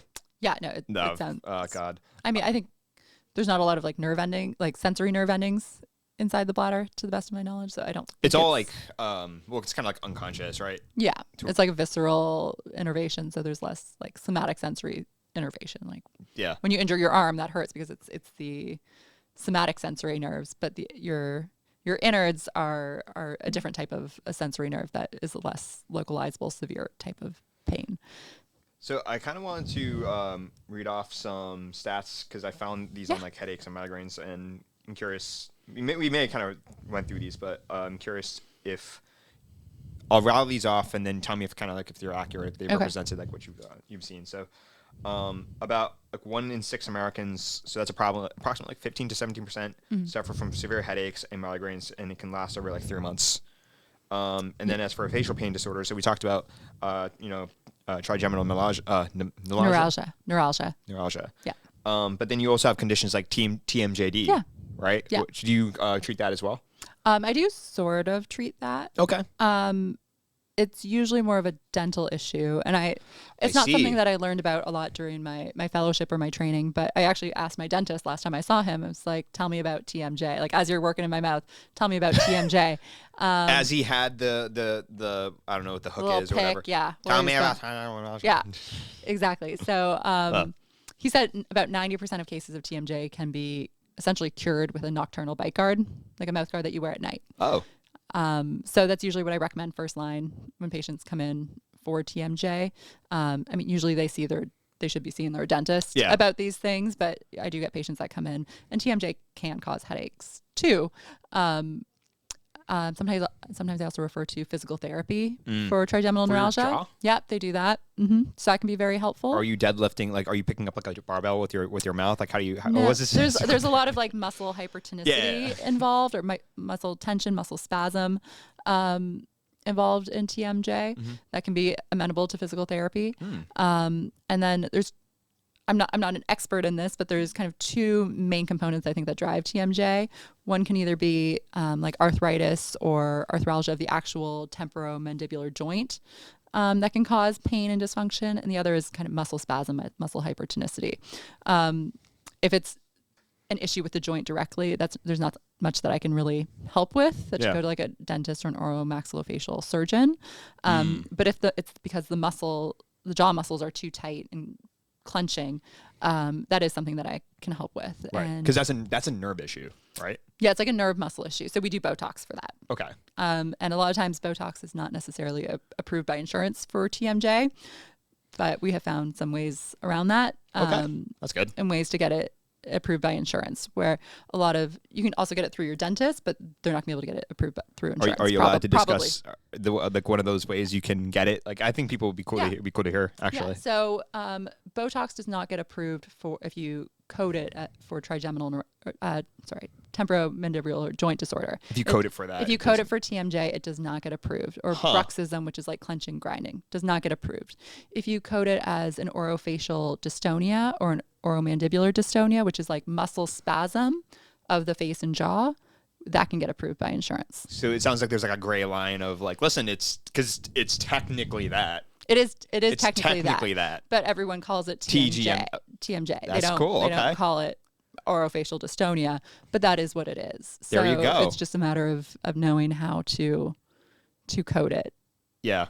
And hopefully I didn't shoot myself in the foot. No, I mean, well, no. And I mean, if you want me to announcing our tricks. No. I mean, if you want me to edit that out, I can edit that out. But I think it'd be cool to know. I mean, let's say I think it'd be awesome if like a doctor came across this, like a neurologist like yourself, and they're just like, I can't get the insurance company to cover this treatment, right. and then they hear this and they're just like, oh, okay, well, there you go, right? Because again, you tell me all these stories about people with like just living with this pain, like it sounds horrible, right? And it makes a huge difference because it can be the primary issue with TMJ is that they're clenching, they're grinding, they can't stop doing that because those muscles are so tight, and Botox is the way to treat that. And a lot of these patients might not get better with anything else that is covered by insurance. So yeah, no, that was a good. You just kind of have to know how to play insurance's game. Listen, you got to learn how to play the game. It is what it is. Right. But as I was saying, like facial pain disorders, they also affect around 5 to 17% of Americans. At least that's what the statistics show. I don't know if it's like in your case you've seen like higher or lower numbers for that.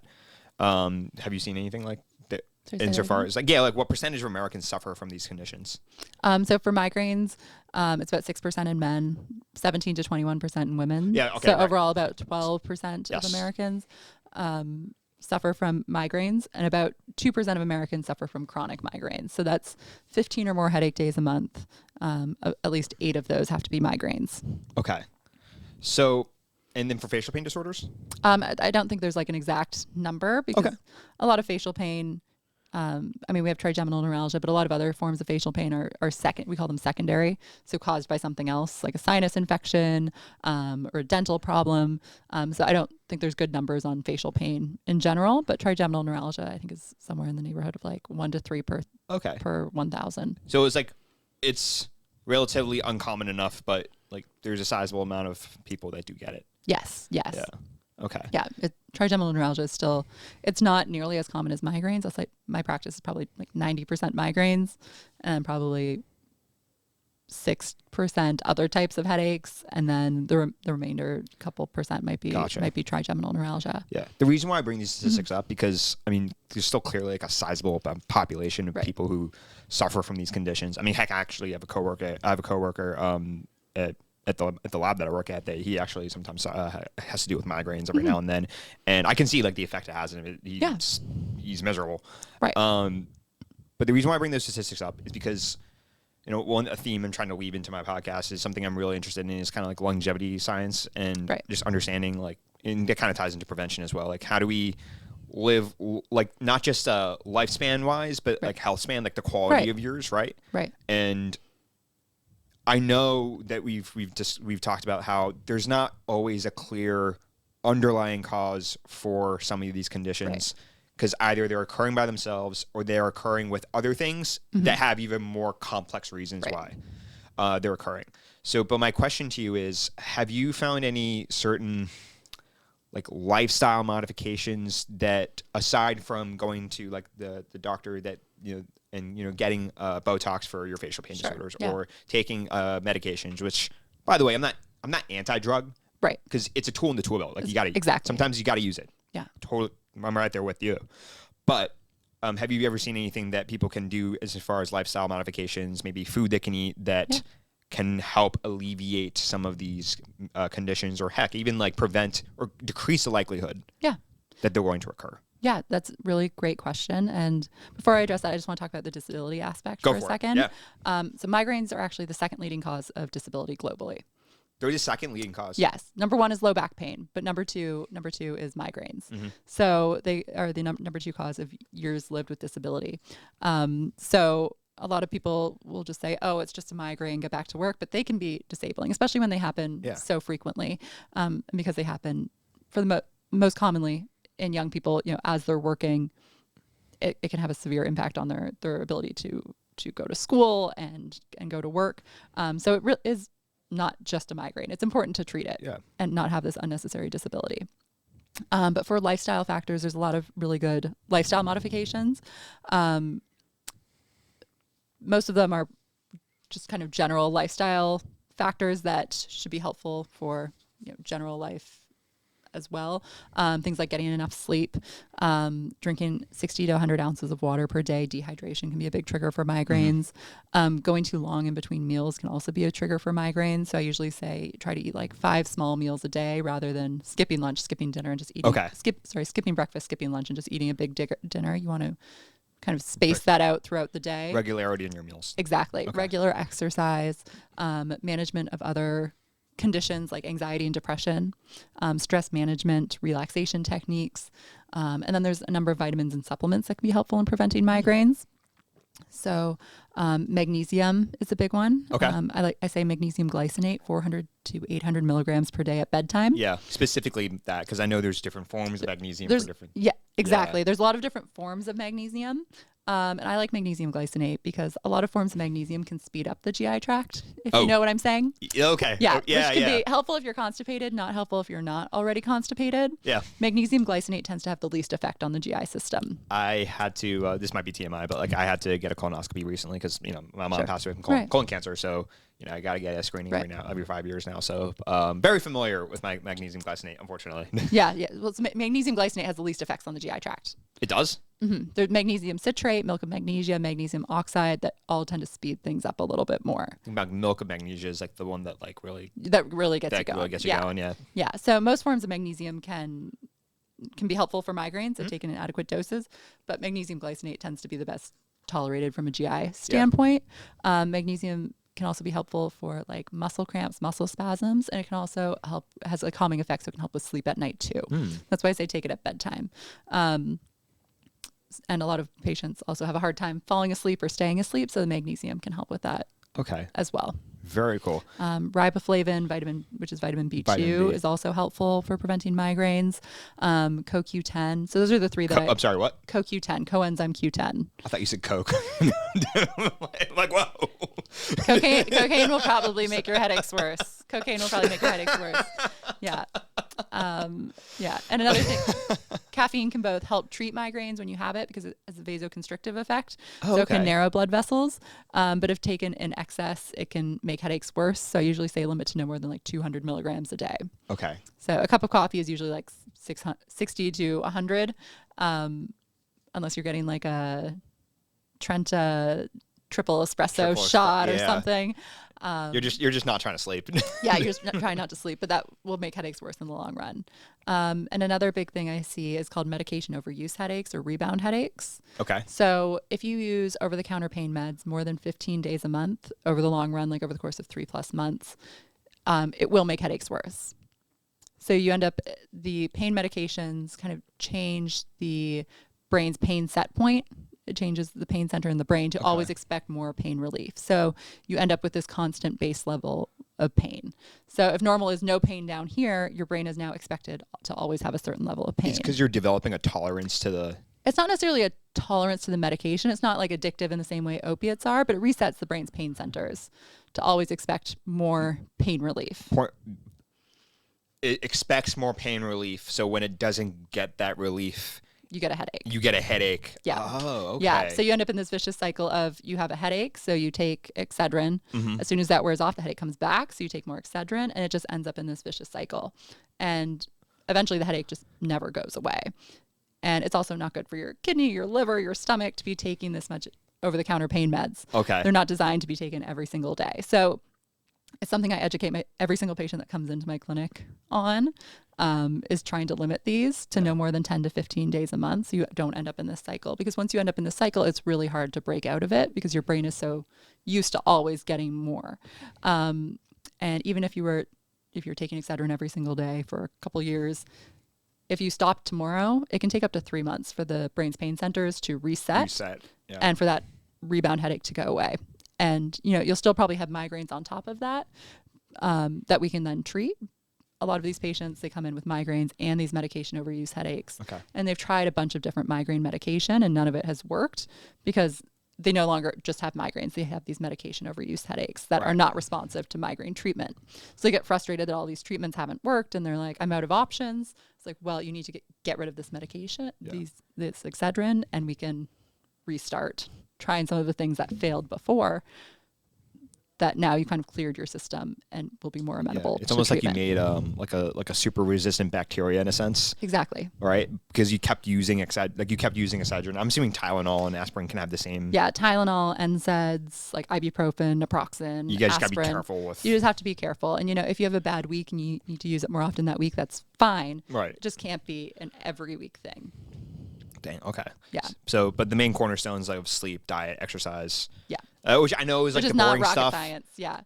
It's not. But speaking of rocket science, we're gonna get to that. Yeah. And also, like untreated sleep apnea can cause headaches too. So yeah. So if you're having unrestful sleep, waking up feeling tired, waking up with a headache, that can be signs of untreated sleep apnea, which can also raise your risk of heart disease and stroke as well. So that's another important thing to get checked out as well, that the headaches can be a symptom of. So you got to dial in those things, and then you just got to be careful about like what your kind of how you're utilizing those medications is very important. Yeah. So thanks for like the very thorough background on neurology and kind of get into the weeds. I really appreciate it. Of course. But I think despite all that though, you do on top even more cool stuff. No, seriously, because you're studying a very unique and nuanced topic as it relates to neurology. So I saw you gave a grand round at Allegheny General. Yes. And it was called, I want to get the name right, it was called The Brain in Space, The Neurologic Complications of Spaceflight. Yes. Yeah, and I know you said you wanted to be an astronaut when you were a little girl. So so it's very fitting. So first off, Meghan, like how does neurology and space even just get mentioned in the same sentence?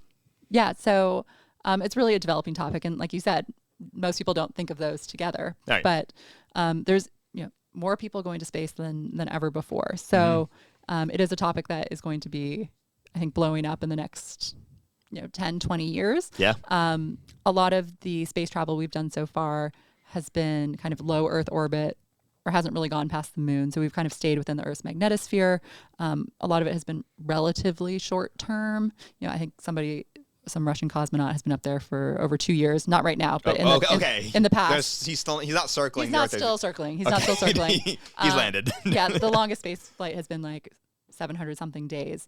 But like a round trip to Mars would be about 3 years. Jeez. So that would be a lot longer than any human has stayed in space before. It would also take us outside of the Earth's magnetosphere, which protects us from a lot of the harmful radiation. So we don't really have a good grasp on what these potential complications and risks of extended long-term distance space travel would be. Okay. So there hasn't been a ton of research into it, but it's actually, NASA has a list of all of the potential health concerns associated with long-term space flight. And the two of the neurologic concerns, which is age-related cosmic radiation induced brain aging and spaceflight associated neuro-ocular syndrome, are considered some of their highest kind of top priorities in research in terms of how this can potentially affect their astronauts. Interesting. How did you get involved with this?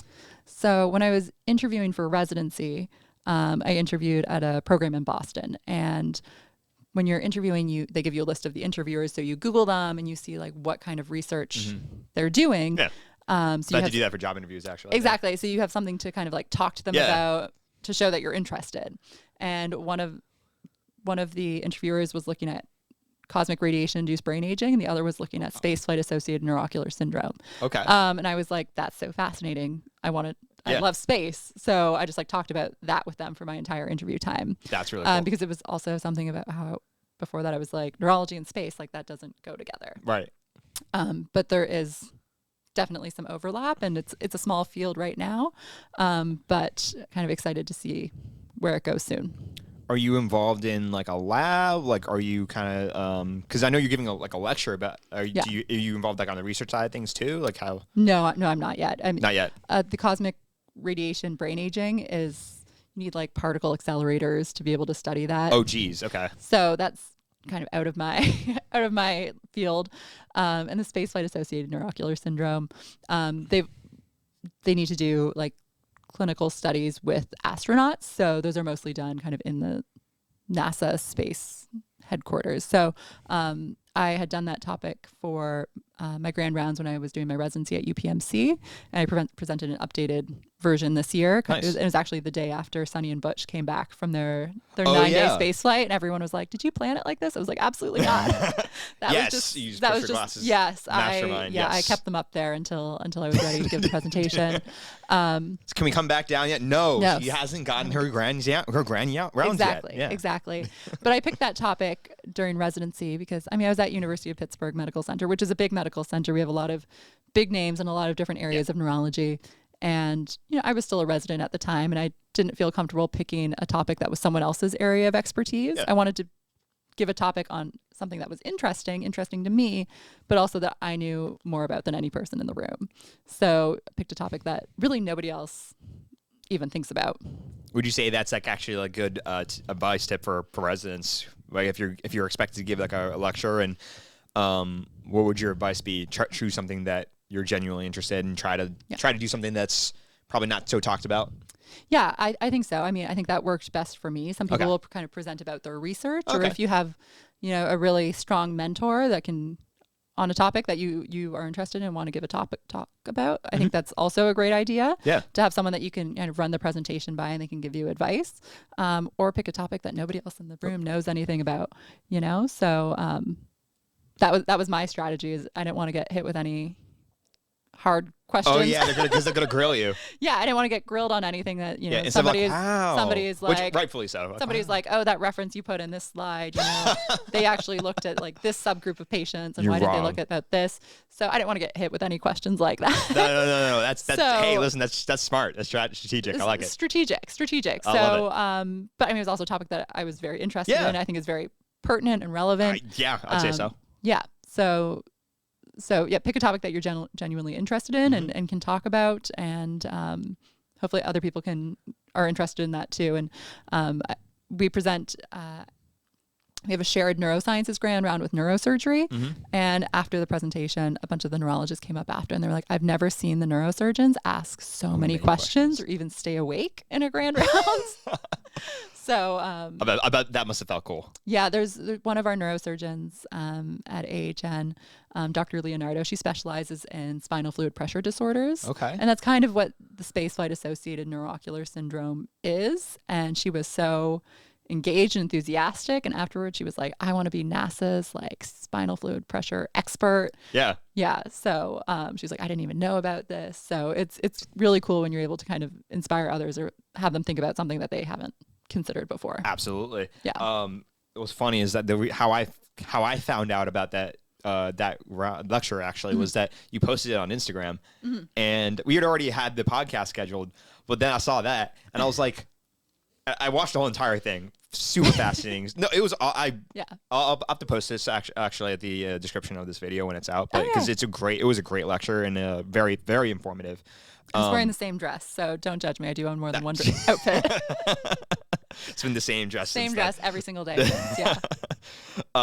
You'd be feeling like Steve Jobs because I think he had the same kind of outfit for every day, so his brain didn't have to Well, think so normally to work, I have the same dress in 5 colors. Yeah. The same flats in 4 colors, and then the same set of scrubs in 7 colors. There you go. So it makes it super easy in the easy, morning. Just boom, boom, boom. Boom, yeah. boom. Just what color do you want to wear today? There you go. Yeah. But no, I texted you and I was like, "Hey, I didn't know you did this." He's like, "Yeah, it's just like a lecture I've been peddling around." I'm like, "Stop it! No, we're talking about this. We're talking about this on the podcast." Yeah, I forgot to mention that. yeah. I was like, you should have told me this. So I did some research on common diseases or conditions that astronauts experience as a result of space travel from your lecture. So like they can lose. You can lose like 1 to 2% of your bone mass. Right. Right. Per month that they were in space. Yeah. I think sometimes like astronauts will have their spine elongate Yes. because of the microgravity. Exactly. Yeah. They have higher incidence of cancer because you talked about like the cosmic radiation. So do you mind, like, could you kind of explain to me some of the different aspects of interstellar space travel that are potentially going to be complications Right. for the human body when Right. you get there? Okay, so I'll say interplanetary rather than interstellar because we are nowhere near Interplanetary. interstellar No, travel. that's important. But we're hoping to go to Mars, hopefully in the next If in the next 10 Elon years. succeeds with I know. his They initially said by 2026, and like obviously that's not going to happen. the spaceships keep exploding. Didn't the most recent one explode? Yeah, like 2 days ago. Oh God. Yeah.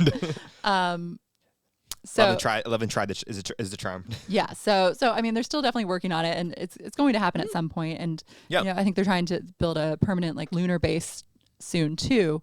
So kind of the two biggest effects are from cosmic radiation, which we haven't really encountered too much of because we've been protected by the Earth's magnetosphere. So we've encountered it to a mild degree. Okay.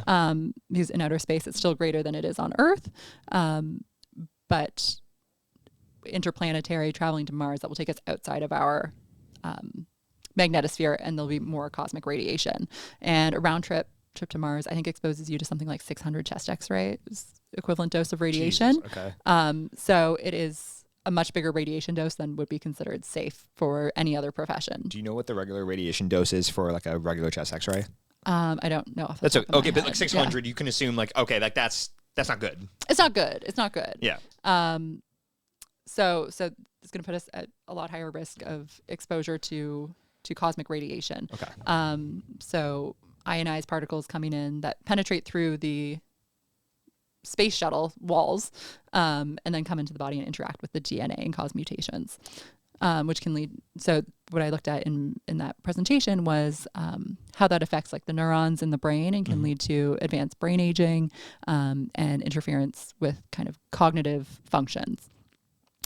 And those have all just been in animal models so far. We haven't studied that in humans. And then the second biggest one is microgravity and how that affects the body. So there's a lot of systemic effects in terms of redistribution of body water kind of towards the legs or feet, puts extra strain on the heart.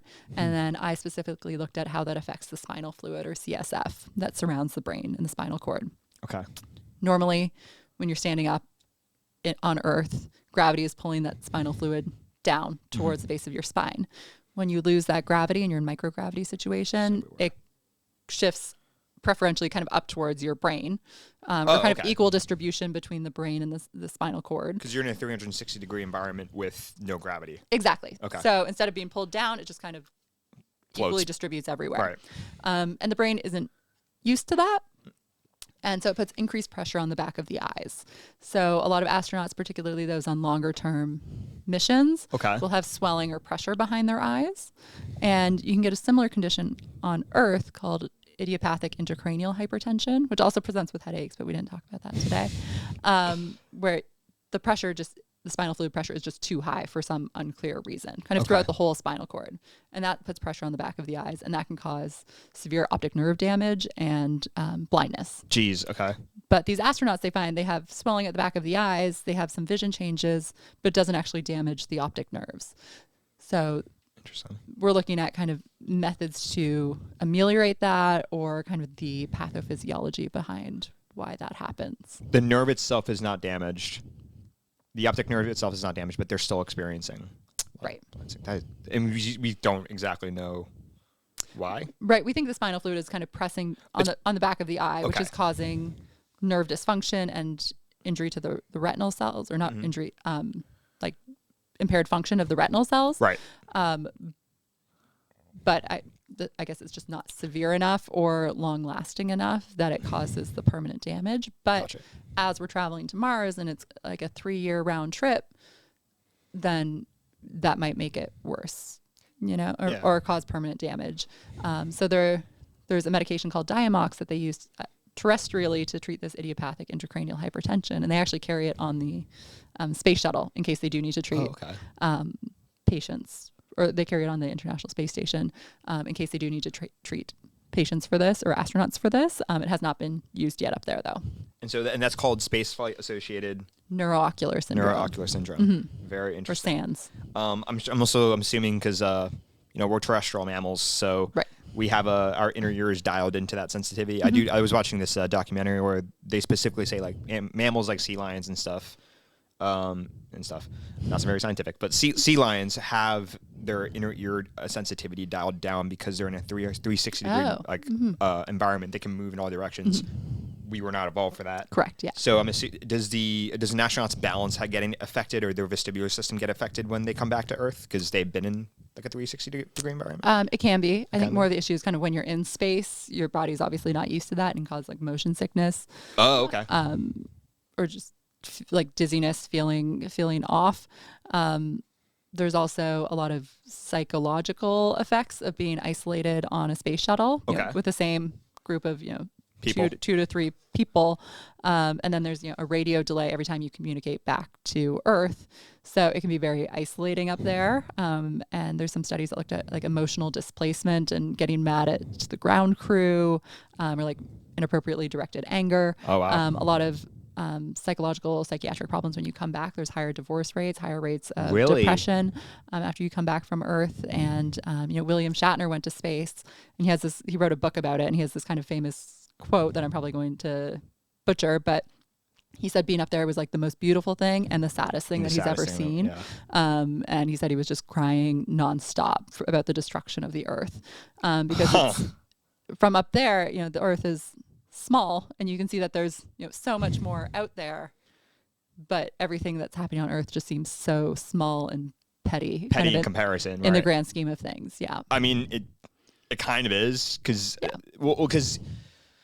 it's kind of, I'm a big fan of mental reframes for myself. So whenever like I'm going through like something like hard, difficult, like it's just, or one common advice that I've seen is to remember, like, listen, like what you're experiencing is valid, but also you have to remember we're on a rock hurtling through space, and knowing like you're on a rock hurtling through space, and kind of no one cares ultimately at the end of the day. Like, is your not no one cares. Just your problems are not that big in the grand scheme of things, and it's a weird mental reframe. It kind of helps. It's like, all right, well then, if your problems aren't that big in the grand scheme of things, then there's two ways to look at that: nihilism, which is like, well, crap, like no one cares. But then it's like, matters, no one cares. Like, so I might as well go out. Does the radiation exposure, do we have any ways to mitigate that with like the suits that astronauts wear? Or? Yeah, so these particles really go through pretty much everything. I mean, they've looked at, like lead space shuttles or lead shielding. Okay. Which can stop these particles, but that becomes too heavy of a payload for the space shuttle to really take off. So that doesn't work. Also, I think you'd have to think about, like, would the lead be changed by the getting up through Earth's atmosphere, right? Right. Because it's going to burn off certain things, right? Yeah. So they're working on developing like electromagnetic shielding. Like, the Earth has a magnetosphere. So what if we can put a mini magnetosphere around the space shuttle, like a force field? That's cool. Exactly. I mean, that's obviously still in the very theoretical stages right now. It's not something that's been done or they're doing at the moment. But they're thinking that's probably the best way to go about it. They've also found that all these studies were done in rodents. Older rodents and male rodents tend to be more susceptible to the effects. So maybe we need more young women going to outer space. I guess. Yeah. Or come on, guys. Like certain antioxidants that can also help mitigate some of the DNA damage. Blueberries, strawberries, or supplements that kind of contain the necessary antioxidants. So it's definitely not a fully done science. Of course, there's still a lot of work to be. It's progressing.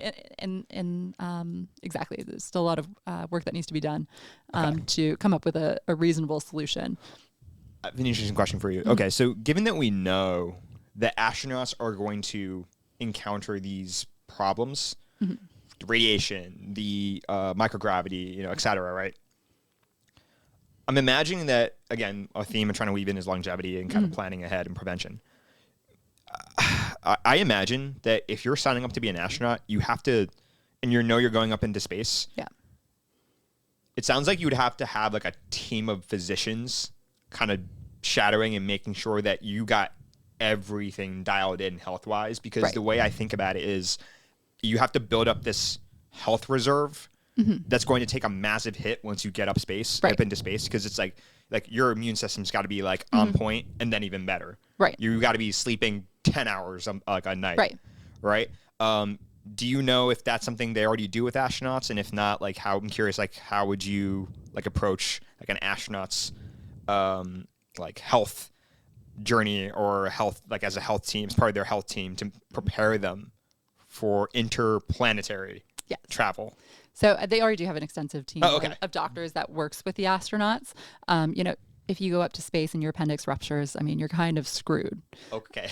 So they really need to screen and make sure you're as low risk as possible. Right. To be an astronaut. There's a lot of health conditions. Anything? For anything. Wow. Yeah. I mean, they try to make sure you're as low risk as possible. Because if you have any major health concern up there, that's how long were Sonny and Butch up there? I mean, if one of I forget 9 months. 9 months? Yeah. So, I mean, 9-10 months. So if you run into a medical emergency, I mean, there's no quick fix to that. Right. Actually, it's one of the researchers at the Antarctic Polar Station. Okay. I think their appendix ruptured, and they were the only physician on the base. So they. Oh no. They performed their own appendectomy. Yeah. They cut themselves open and they just. Yeah. Yeah. They used like a mirror to see it. Yeah. Wow. Yeah. So, I mean, you really are running a risk up there because you don't have medical staff or any sort of emergency resources infrastructure there. Infrastructure there. Obviously, you're in a space shuttle or you're in the Antarctic.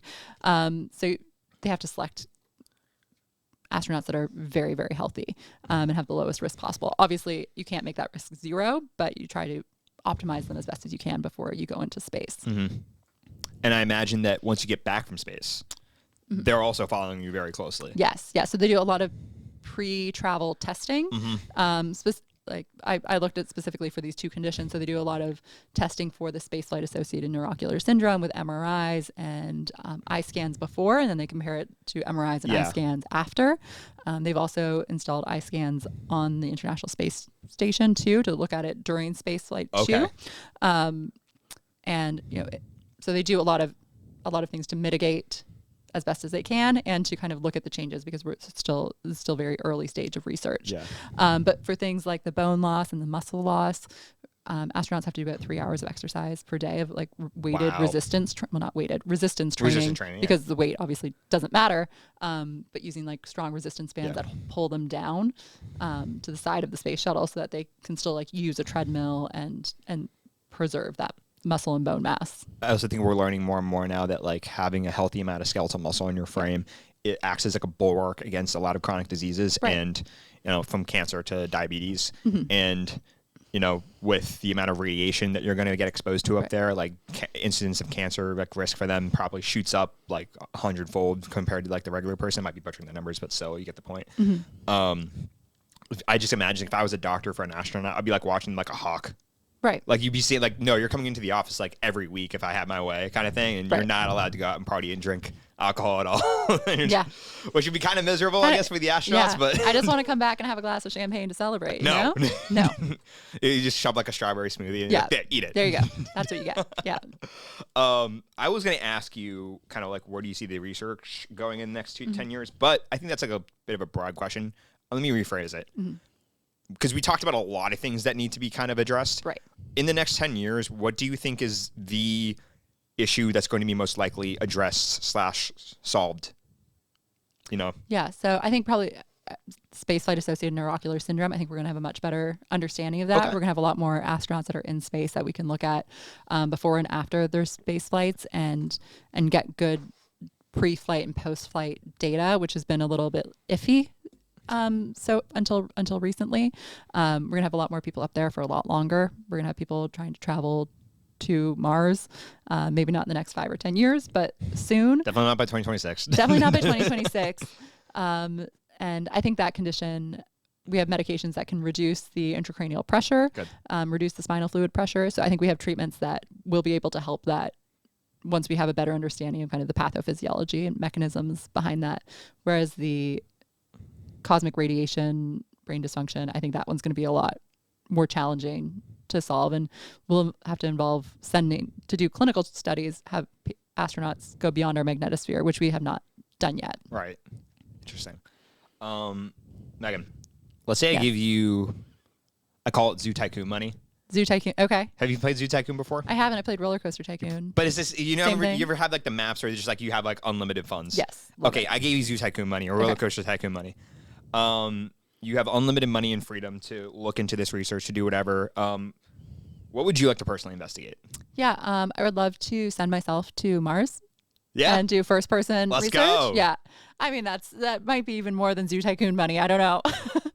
But no, I still, every time I give this presentation about the brain in space, people always ask me, like, you wanted to be an astronaut? Do you still want to be an astronaut despite all this? I'm like, yeah, absolutely. So I would still love to go to outer space, maybe not for a really long time or really far away. 10 minutes. 10 minutes, just quick Blue Origin flight. Yeah, just quick rotate and back. But I would love to do that. But I think kind of what NASA is already working on with dedicated pre-flight testing at specific time points before the flight, during the space flight, and then on return to Earth. I think that's probably going to give us a lot more information specifically about this Neuro-Ocular syndrome. And like I said, the cosmic radiation is going to be a lot more challenging to study in humans. Gotcha. I was going to ask if you wanted to be on the space station or stay on Earth, but I guess you guys already answered that question. Yeah, of course. So no, that's awesome. And we're almost out of time now. I'm curious, was there anything that we didn't talk about that you would have that you think people should know, or like should have we could have gotten into a little bit more? No, I think we covered a lot. Yeah. We covered a lot. But I think the point that I want to get across is migraines and other headache, facial pain disorders. Doesn't matter if you can suffer through them, if you can continue to do your work day, you're just less productive, or if it's affecting your quality of life, there are treatments, and you should seek medical attention. Yes. Because there's a lot that we can offer. I have a lot of patients that have, they say they've tried everything. They've tried all these different medications to treat their migraines. But there's been a lot of new treatments that have come out over the last 5 to 10 years that a lot of people aren't aware about. And a lot of the preventative medications take about 6 to 8 weeks to take effect. So I have a lot of patients that are like, oh, I tried it for 2 weeks. It didn't work. So I stopped it. Nothing helps. So you really have to kind of see someone that knows kind of what they're doing, the right doses, the right duration to be able to treat these effectively. So we really do have a lot of options that can really help a lot of people. So I think just making sure that, if it is affecting your quality of life, you don't need to suffer. We do have hope is not lost. Like, hope is not lost. Yeah. We have a lot to offer. And one other kind of increasingly popular area in neurology is neuromodulatory devices. Oh. So there's a couple devices on the market, I think 4 or 5 on the market, that can either help prevent migraines or to treat them when you get a migraine. And these are a really great option for people that are already on a lot of medications, people that are very medication sensitive, people with drug interactions or other comorbidities that prevent them from being prescribed certain medications. If you're pregnant or breastfeeding, these are other good options too. There's some that are kind of worn around the head. There's one that's worn around the arm called the Neuralgia device. And it can be used both as needed and preventatively to treat migraines. And it's worn for 45 minutes, but you can be doing anything. You could be sleeping, you could be exercising, preparing dinner. So it really doesn't interfere with your quality of life. And Highmark is one of the only insurances in the country that is approved. Yes. The Neuralgia is approved under, because the person that was in charge of the pharmacy and therapeutics committee determining what's on the formulary for Highmark, his wife has migraines and she was using Neuralgia and absolutely loved it, insisted that he put it on the formulary. So it's a really good option that doesn't have any side effects and can be used even if you're not a candidate for a lot of different medications. So we have a lot of medications to offer. We have a lot of lifestyle interventions. We have some neuromodulatory devices, injection therapies, infusion therapies. So we have a lot of different treatments to offer that patients might not even be aware of and not have tried in the past. Yeah, it's really an issue that you guys are able to attack from all angles, and as time goes on and we understand more of these the pathophysiology of these diseases, these conditions, I'm sure the treatment options are only going to get better. Yeah, there's a lot of new medications kind of coming down the pipeline, or that have recently come out. So there's kind of a lot more treatment options kind of on the horizon too, I think, coming up in the next 10 to 15 years. That's fantastic. Yeah. Meghan, thank you so much for coming on. Thanks for having me. I was really looking forward to this conversation, and hopefully I guess we'll have to have you on again. Like maybe it'll be like a remote podcast, and I'm going to be speaking to you from on the way to Mars. I hope so. One day. That would be freaking cool. That'd be really cool. But I want to say, thanks everyone for watching. And I know I took a little bit of a month hiatus there, a little month break. Medical school application just killer. Yeah. But it's what I want to do with my life, so it is what it is. We're gonna get through it. But like I said, thank you again so much for coming, and take care, everybody. Bye bye.